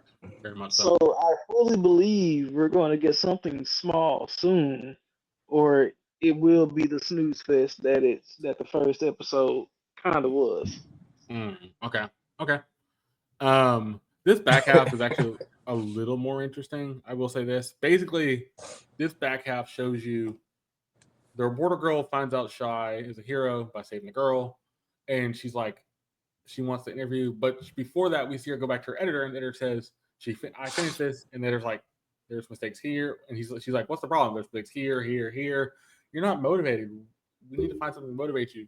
That's when she finds out Shy helped the girl, that she's a hero. She tries to ask Shy for an interview. They go to this like diner thing to have the interview. Shy is actually pretty shy about doing interviews. She did the interview in this first season, which she didn't really like doing because she's not the kind of person to do interviews. Ultimately, interviews kind of like you expect at the beginning, where she's not really getting many answers. After they get the cream soda and the tea, she kind of talks more. She mentions the book that the reporter has, and that's kind of a back and forth conversation about, oh, this book was okay for my grandmother. My grandmother helped me get into reporting. I've done reporting ever since, but I haven't really found anything that's I've kind of failed at that. And she's like, no, you're doing this interview. Shai's like, you're doing this interview. You're doing great. Am I not being interesting? No, she's like, you're being very interesting. Ultimately leading to the fact that, she goes back to the reporter guy, her editor, and goes, I want to do the story. Let me do it. And he's like, yeah, go ahead. And the guy, one of the guys that she works with, walks up to him and goes, what is she doing? She's motivated. She's ready to write. So she's about to write the story. And she's like, I thank the girl and my grandmother for getting back into like the motivation thing for doing this. So she writes the story. We see the fact the story is in the magazine. Her friend from the first season goes, oh, you have a story in the magazine about this. She's about to read it. And Shai goes, no, don't read it. Do not read it. I'll buy every copy because she doesn't want that out there. She doesn't like that she doesn't out there as a hero. But it ultimately kind of builds up to the fact that Shai's still kind of not used to having that notoriety. Ultimately, she gets back to the house. The shrimp guy asks him, did you buy tuna? She's like, no. Then we kind of lead into seeing their head base, the hero's head base, the head of all the heroes, watching the villains and talking about why Sigma's doing this, what is Sigma's purpose, all this kind of stuff. We see Sigma and the rest of his villain crew, and Sigma is basically like, I'm going to destroy these heroes. And the guy who's reading, one of his henchmen's reading the article, and he's like, I don't like these heroes. And they all have different motives for why they don't like the heroes, all that kind of stuff. And then the last thing we really see out of this episode is the girl on the train heading to see Japan's hero, Shai. I think that's going to be your story thing for a bit. And that's where the episode ends. So I'm going to ask Dion this. Dion, what do you think about this back half of this episode? Now we're starting to get into a story. We're trying to develop this storyline. The only thing with that, though, is I don't know if this is a storyline that can carry my attention through the end of this. Okay. I felt like it wasn't a strong enough dialogue line to be a section with a lot of dialogue. Okay. Like we got a little bit about her and her grandma and stuff, but we didn't really get any like violin heartstring like pulling moments. It's like, oh my god, I'm so connected to this character now. Like I would want something to tether me to at least the character or the storyline, and I don't think I got it from this. Before I go to Chris, I will say this, Dion. If they do side stuff like this is a side character they're talking to, that's only going to last maybe an episode. It's very rare to see something like that go longer than the episode. There's a few exceptions. There's one or two. Okay, so I'm not supposed to get attached to this character. You're not supposed to get attached to the characters that have not a lot of bearing. So like that's one of the ones where the bearing is not going to matter. She meets the girl. Question. Go ahead. Why am I watching this? You will get longer stories along the way. So, like the girl from the previous season, that was a longer story. That was the longer overarching story for the first season. Ultimately, I think we will have something like that, but there are other smaller stories they do for the other heroes and other people just to give you some context with who they are and what they do. But nothing in this episode you feel like is going to be the only thing I can see being the long story in this is the train ride. The girl on the train, and that's because the train is something that could probably be a long story down the road. So we do it next episode, but it goes for further than that. Ultimately, I'm lost. Okay. Yeah. So yeah. Let me go ahead and I'll explain it with this.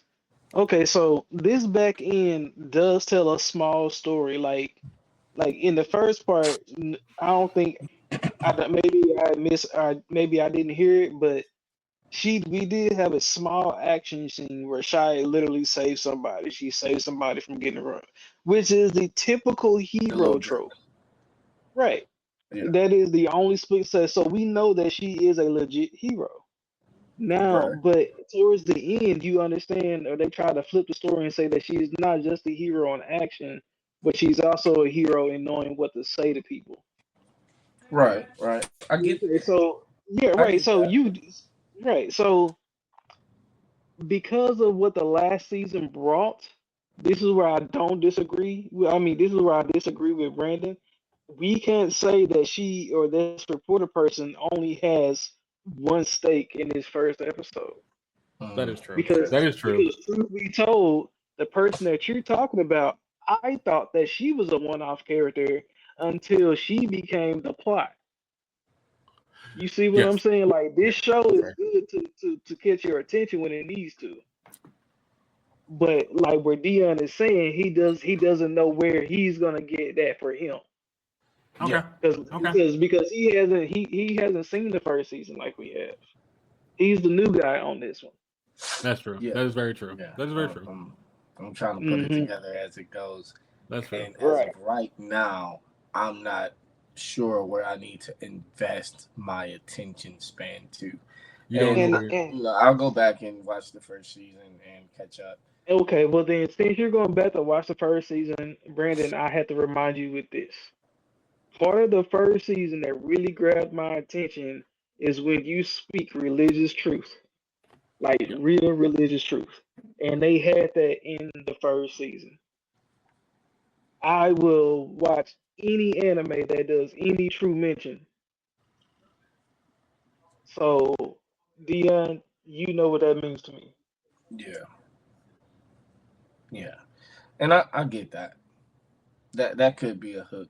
I mean, putting realism into an anime and have it logically play out to, kind of hit on a personal level. Mm-hmm. I can relate to stuff like that. Or I can enjoy stuff like that. This So, episode, I'm wasn't not it? getting that feeling from this episode. And I remember what Chris mentioned. It took a bit to get to that point. I remember it took like episode 4 or 5 before they really got into that point, Chris. And then once they Maybe did, episode 4 or 5, yeah. it picked the show up. It made the show make more sense. Now, is this piece a continuation or is it like a different storyline? Because I know no, there's heroes and stuff like. technically. So what they're doing with this season, they're keeping the same number system. So it's episode 13, but it's technically season 2. So it looked like what they did, they're just keeping the story going to a point and adding in new characters. So they're adding in the American hero. He's a new character in this season. So, but the only reason because the fact that they continue and even though it's a season 2, this could be like one of those shows where they split the first season up entirely. Correct. So in that way, Dion probably would have more To go back. Yeah. Yeah, it'd probably be worth it more to go back and watch the first season. Oh yeah. Because right now to me it's a little all over the place, and it's hard to grasp every element and make a informed decision. Okay. Yeah. For instance, put everything even together. further for what you're saying, like Brandon, me and you, we know all the characters. We understand the stuff they've been through. Correct. We understand that all of them had some real hardships. Correct. Like these are not just heroes; these are people. Yep. Dion don't know that. He Correct. don't know these things. Yeah. Like, that's right. So he doesn't even know who to call his favorite character. We might already have a favorite character. That's true. That's very true. And that's the one thing I do kind of feel like this anime does it with other than most. They're assuming you've watched season 1 to this point. Ultimately, even though you haven't, they're only giving you the recap of who the characters are, but not what they've gone through. Which is kind of right. So I'm gonna ask for this, and then before I ask for though, get up episode 12 of Kiajiu No'8. Then we're gonna get to that in a second. But I'm gonna start with Dion for this. Dion, what would you give your rating for Shy episode 13, season 2? I actually want to not rate it. Okay, If that's an option. Fair enough. I don't blame you Because there. right now it'd be unfair to rate it based off of this episode. I would at least have to go back and watch some episodes from season 1 to kind of get a grasp on characters and stuff like that. Okay. Because this episode, if I was just basing it off this episode, it'll probably be like a 0.3 for me. Like, which would be fair. Which would be totally fair. So I want to abstain from giving this an actual. You want to give it a fair shot. Okay, that's fair. That's fair. Chris, what would you rate it? You have all the if you having all. I'm going. Okay, so because I have the context, because I know the characters, there were a lot of things I wished more from this first episode. Like, honestly, because I knew Dion probably didn't watch the first season, I was kind of, I was hoping that it would have been enough in the first episode to grab his attention. Honestly, because honestly, the first episode grabbed our attention, Brandon. Yes, it did. So because it failed to do that, but I know that it's capable. I know that this show has been capable of bringing out those emotions out of people. I'm going to give it a 5.9. Okay, that's fair. That's fair. I would totally agree with you with the context, with the fact that I agree they probably should have gave you more from that first. I actually would have been okay if they would have took half the episode and recapped what happened to some of the characters and just kind of said, "Here's what happened to some of the characters." Then introduced you with the new hero, but I know they can't always do that. What Demon Slayer? See, they should have took a page out of Demon Slayer. Bug, yeah, there's that. I would go around a 5. They'll rehash a whole. They rehash the whole thing and then show us new stuff. That's fair. I would say 5.7. 5.7 for the first episode. Even with the context, I think it is slower. There's not a lot to really learn from this. I think there will be more learning from this once you get to the other episodes and once Dion kind of sees the first season. I will say this: the difference between this and I think Suicide Squad. That's why I picked this over Suicide Squad. I think I like this more because this at least has reality set into it somewhat. It feels like there's real world stuff set into it. Ultimately, there's no.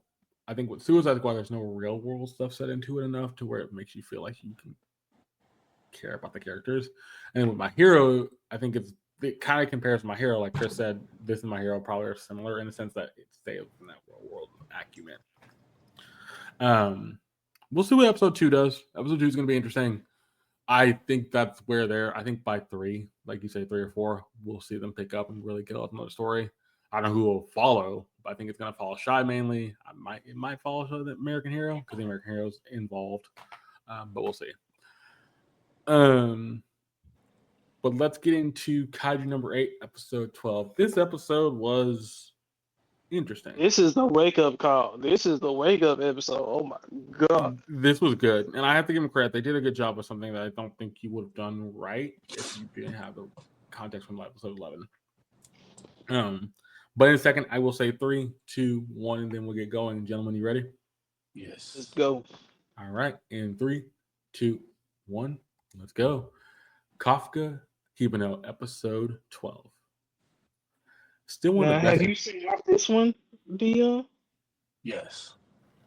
Yes. Still one of the best intros of the season. Undoubtedly. And one of the best songs.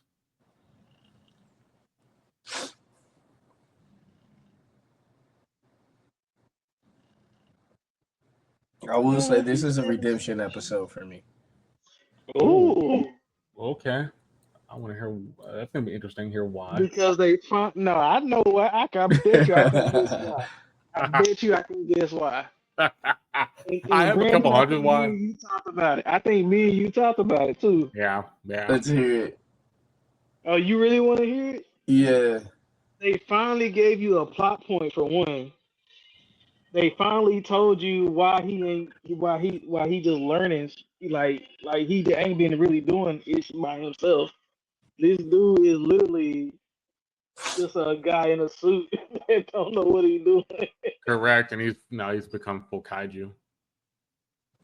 Yeah, like I get, and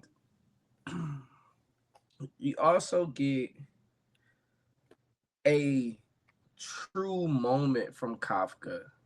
Yep. And I'll point it out when we get there. But man, But we've wait been a getting a minute though. lot of this fluff from him lately. But Dion, I need to hear it. I need to hear from you, buddy. Didn't I tell you that in the beginning of the show how the show was going to be at the end? But it took 12 episodes. It did take 12 episodes. That's fair. I told you some shows do take a whole season to make their point, and I'm okay with that. That's me This though. was the equivalent to somebody asking for directions and them going, "Yeah, man, you make 2 lefts and a right at that one sign. You know the sign that say the words on it." Like, what? No, basically, you make 2 lefts, a right, go down, then go down the street about half a mile. You'll see a building to your left, and it's on your right. Yep. Yeah. Like, come on, man. You have a roundabout way to getting to the point. But at the same time, isn't that's also what Dead Mount Death Play did though? Yeah, they did. They did do that. They did do that. They got a roundabout way to get to the point. Kind of, but they were giving you story and lore through every episode. Correct. Which is also fair. This show gave you This- more mystery You with get every no episode. lore at all. Like, all my lore came based out of Godzilla and and what's that movie? Pacific Rim. Pacific Rim. Rim. Yeah. All my thought process was Godzilla and Pacific Rim. So you get no real lore, so you have no understanding of this world that you're put in. Well, if we have time at the end of the episode, I'll tell you what somebody on Instagram said. Okay. Yeah, because I mean, and that was just one of my really big gripes with this. Like, you expect us to just understand everything that's happening.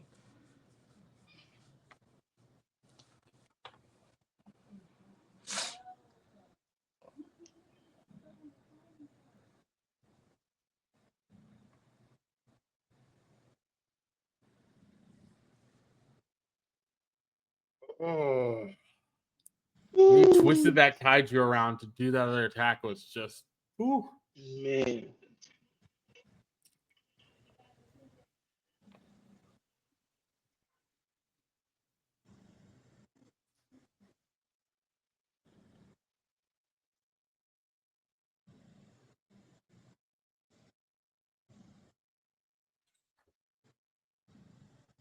Oh no, you would have been dead.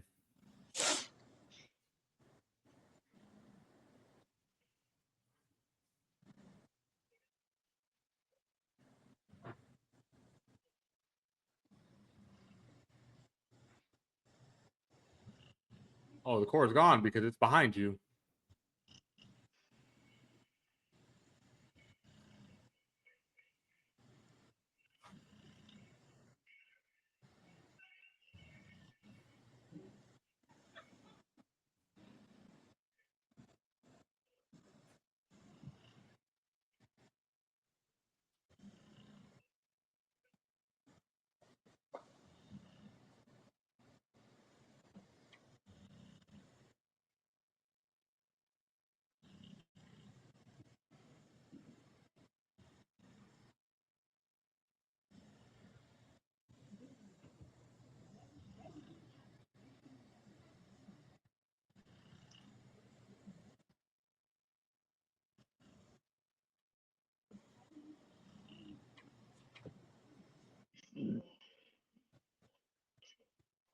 He's not trying to kill him.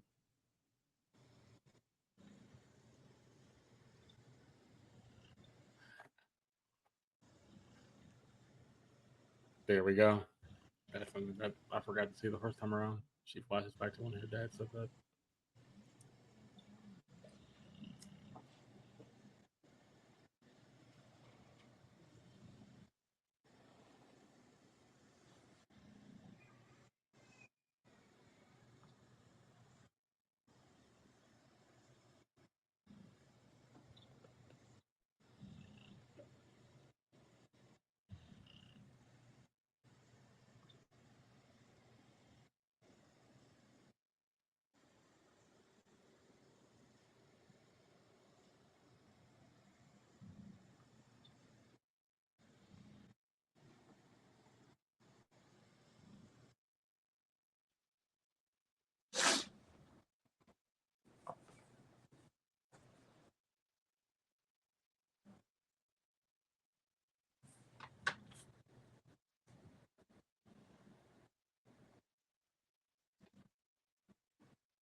I'm so glad they didn't go with the trope of him like waking up after she called his name. Like, Yeah, Yeah. I think I like the fact they didn't do that because if that would have been the case, That would have been too cliche.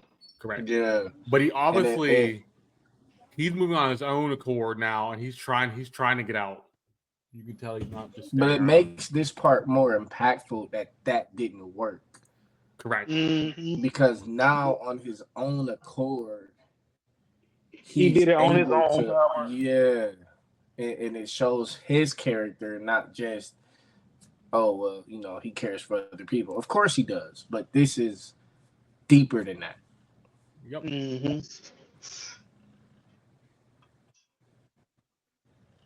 It's a really man versus man moment. Like, I'm not. He didn't say I'm not gonna kill her dad. Like, that's, I'm not gonna kill him in front of her. Like, what? If that ain't the most man stuff. Yep. Yep. That's respect. Like, if I gotta kill him, I gotta kill him. I don't want to kill him in front of her.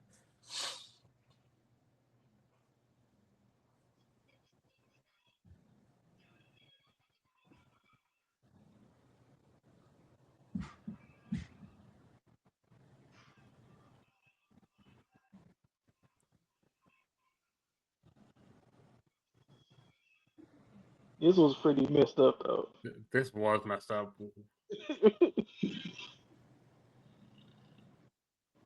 And everything flashed before his eyes at this point. And this is that real moment. Mm-hmm. Like, you realize you're a loser, bro. But that's not a reality for who you are. That's something you allow happen to yourself. Yep. Correct. The only person that can change that is you. Sorry, I'm Coming from a thinking true way too deep inside. That's why I say it's spoken like a true psychiatrist. Oh, very nice.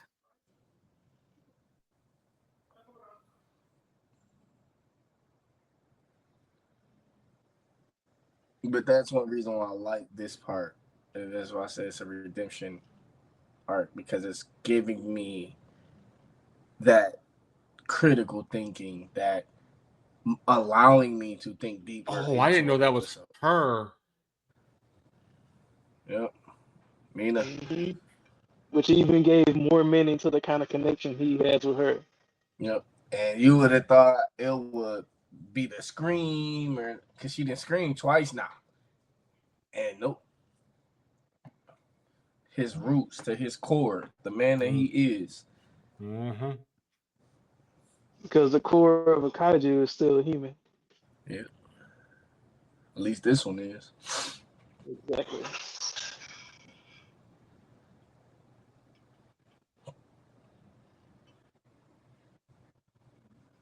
The fact that you had to pierce yourself speaks volumes on character of his own.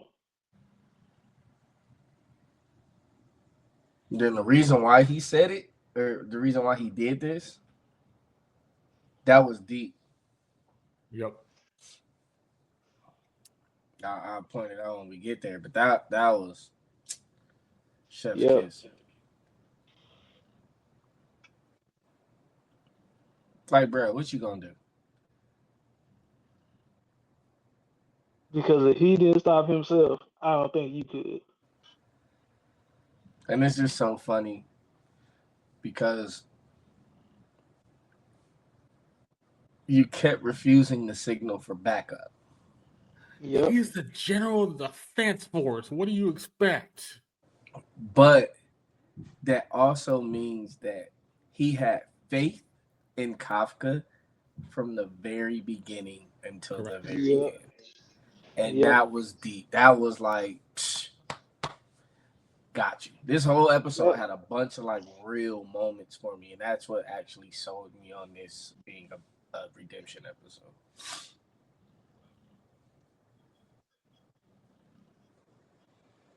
This part, she poured out her heart. Mm-hmm. I can't talk to him whether he a human or or a kaiju. Because I don't know. Yeah, Nope. You This don't is know. this tell is you what who he I is know. to me. Like that was deep. That was really sick. And she really did not give him. She even failed him on the exam. Yeah. So you know her opinion isn't just biased. Mm-hmm.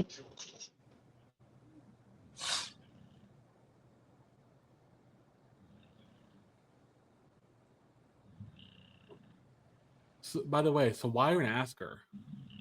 Now, see, that's a trick question unto her. Because this is a bluff. Mm-hmm. Because of course her decision weighs in, or else they wouldn't have even called her in there. Yeah. They're bluffing so that she gives her entire honest opinion. Not something political or self preservation.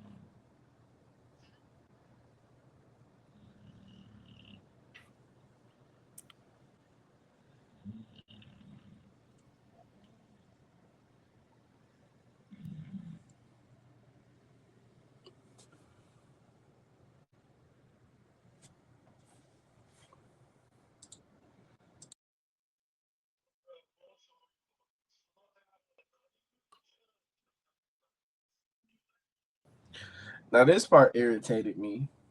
Oh, this is very interesting to me. It's only possible because he used the power of the kaiju. All of y'all weapons and suits are made from the power of kaiju. Mm-hmm. Like, Like all of y'all a bunch of hypocrites. right. Like, I wish I would go up against a kaiju in your street clothes, which Kafka did. So let's hold back on that judgment, buddy. Wait a minute. Did you just defend Kafka? Man, I have always said the first two episodes of Kafka is that deal. Once he joined the defense force, he became this crybaby sobby like marshmallow, man. And it's not cool.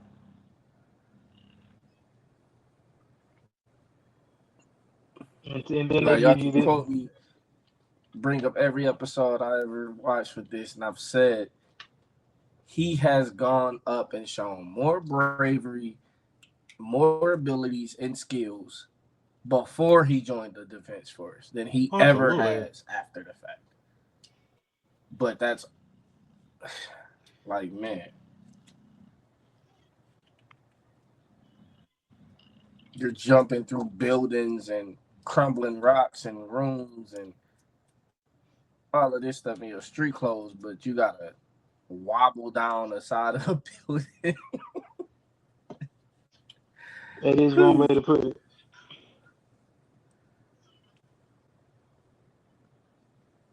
I believe it has heart, and they all laugh.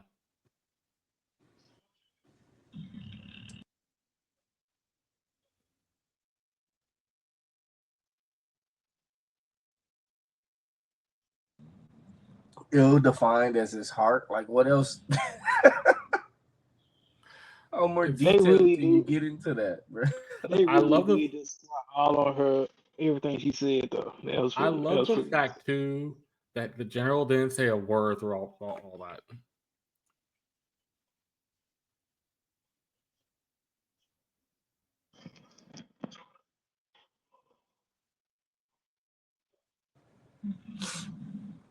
He had his mind up the moment he Yep, finished the seen test. Kafka told him to release his bonds in the chair. He had his mind made up. Yep.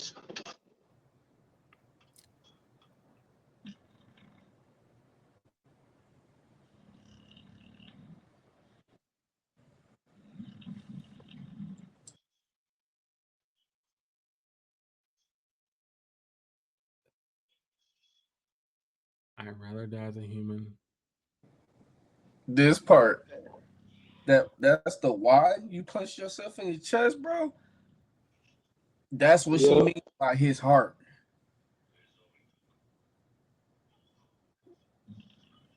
I would rather die as a human. What? And proceeded to do it. Like, and proceed to kill himself. Yes. Yes. Yep. you know what kind of mental resolve you got to have for that? What the willpower? You know how many people attempt and don't? The willpower you gotta have to do so and break through mind control essentially to do it. That's why it's such a sin.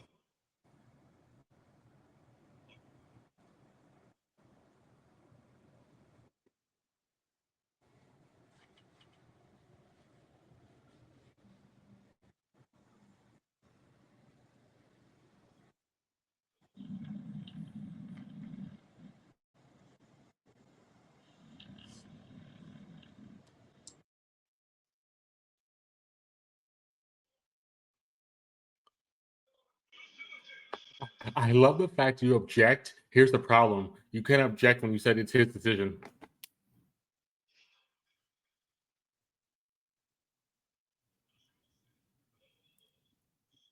Because he's got self control.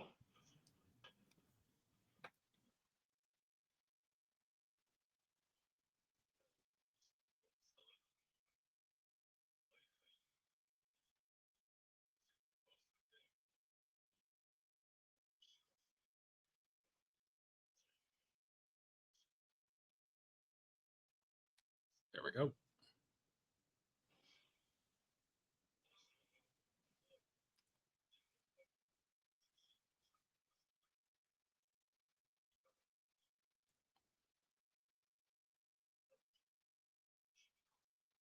Yep. And he doesn't even acknowledge that he said it. Nope. He doesn't. He lives alone.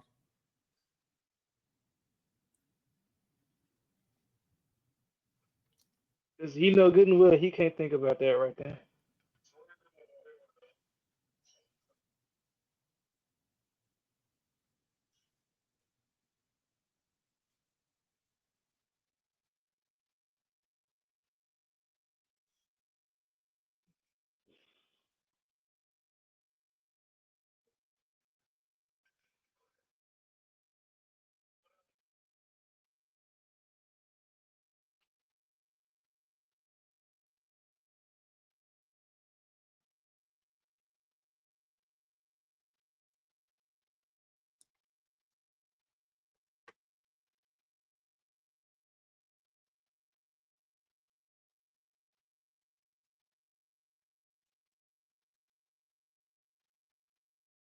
Relief.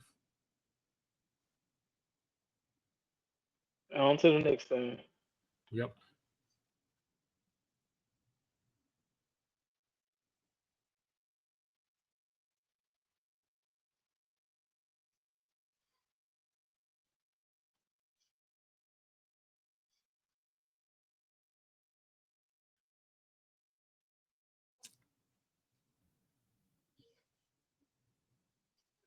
Yeah, see, she got the right frame of mind.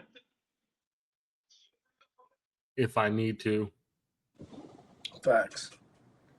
Yep. Because you do realize he did come to her and say, if I ever get out of control, take me out. Then she realized, like, oh yeah, I might not be able to do that. I need to get strong, like for real. Yep.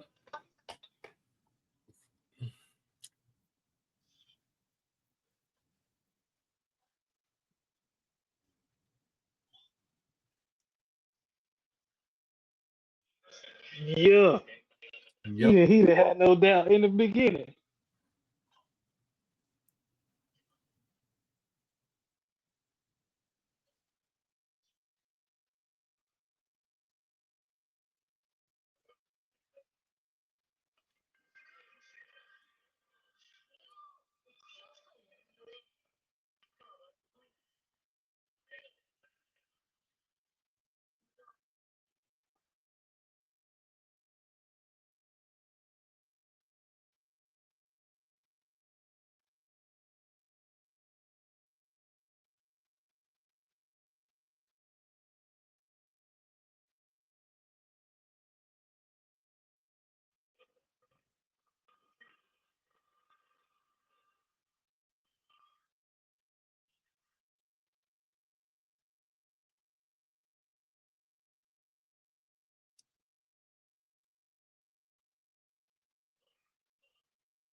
And that is the end of the show.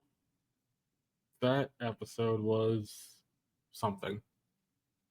Something amazing, something different, a lot of different things. I'm going to do it this way. I'm going to ask Chris and Dion for this. Chris, I'm going to ask you first. What are your 3 biggest takeaways from episode 12 of Kaiju number 8? The fact that we got something to care about, the fact that we got something to be emotionally connected to, and the fact that we saw a good action scene. Okay. Short, simple, Okay. specific. Yep. Dion, same question to you. What are your 3 biggest takeaways from episode 12? Whoo! Thank you, Chris. You stole one of mine. That's fine, bro. You can say it again. You know, Okay, the fact we Mhm. actually made connections that made you care about Kafka being where he is. Like before, we just kind of was like, oh, he's the main character. I mean, of course we care. He's the main character. But now it's like, well, dang, he kind of saved everybody, bro. He don't deserve this. Like, so it gives you that attachment between this and the last episode. That's one. Two, I think this still has something to do with Kafka, though. You get this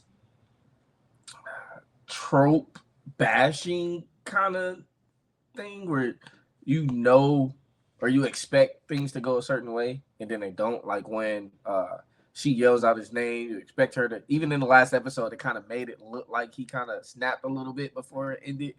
Like, but it didn't, and it allowed him to have this character development moment and this growth within himself. And I love that. Every anime I've ever talked about, I love character growth. That's amazing. And then 3, you get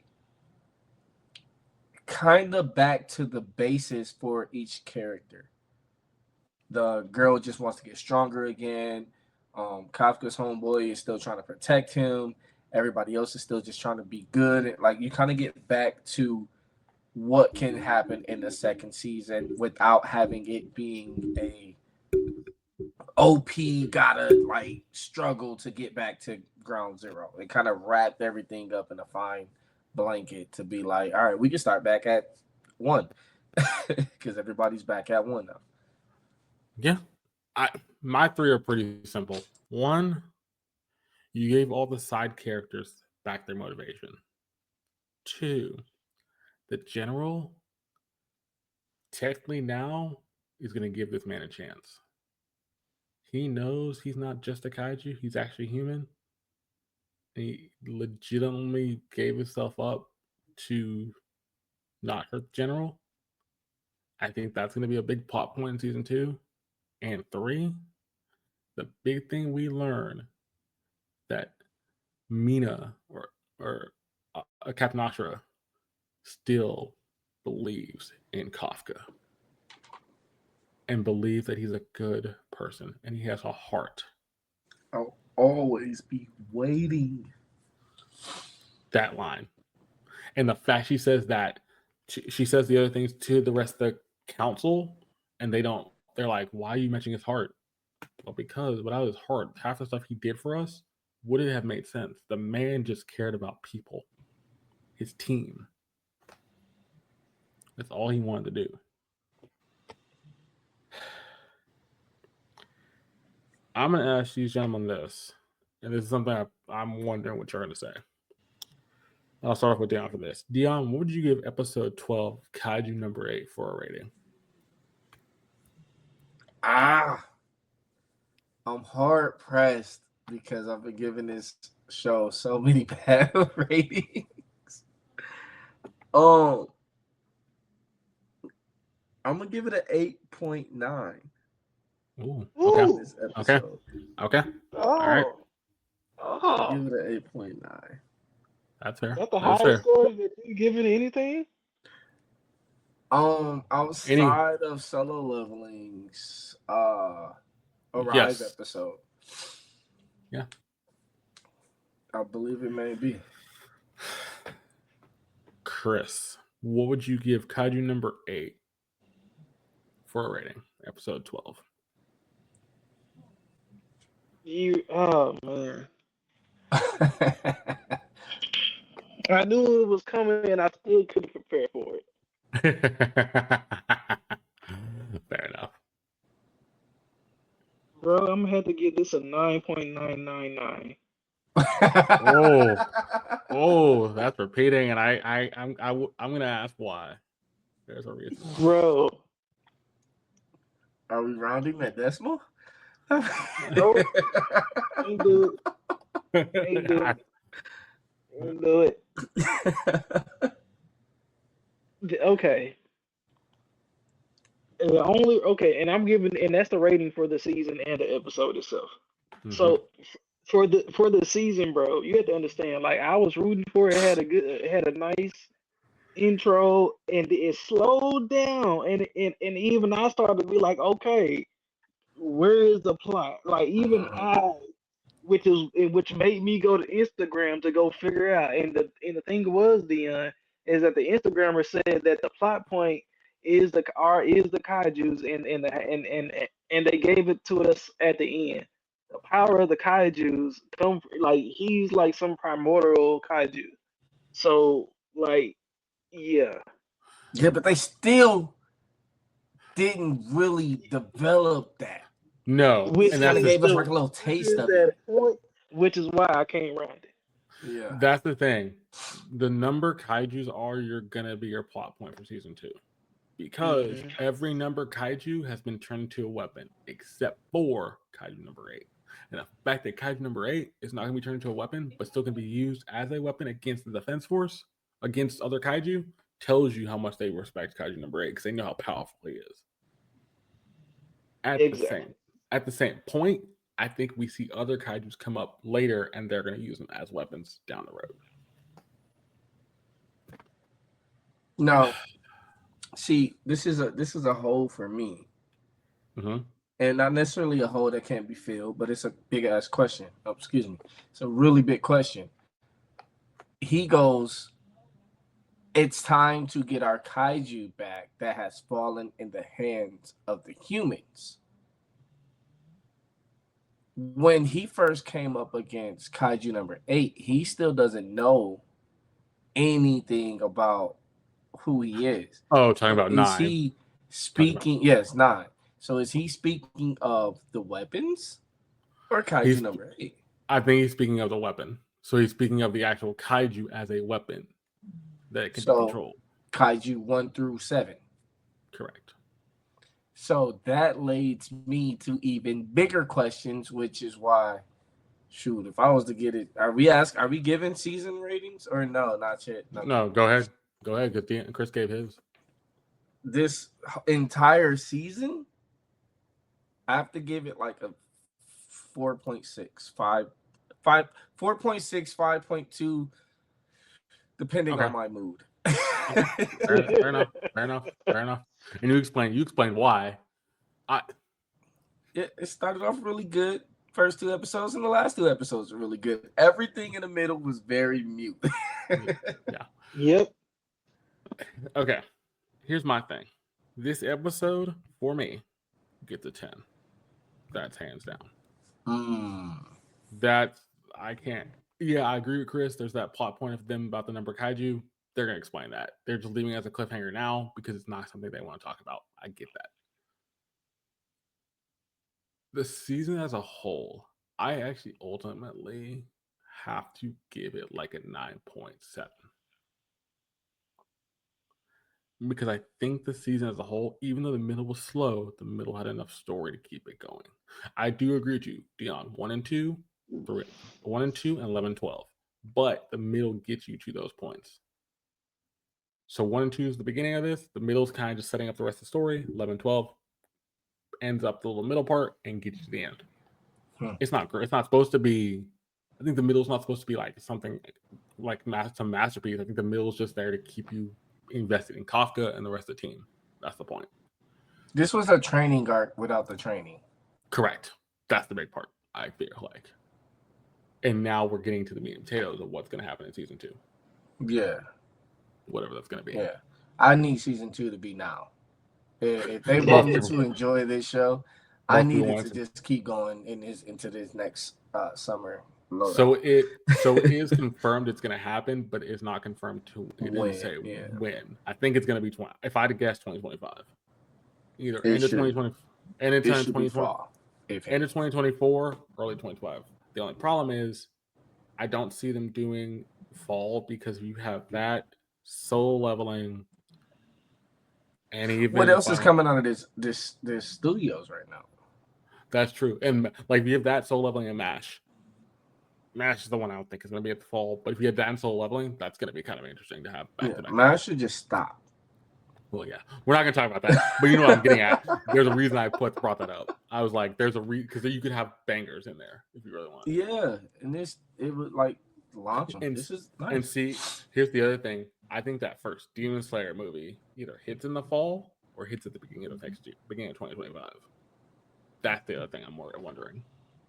We know it's in development, so yeah, yeah. This was a good episode. This was a good season, good episode. I can't say nothing wrong about this. I think I'm like you. I want to see more. How they're going to show that, I don't know.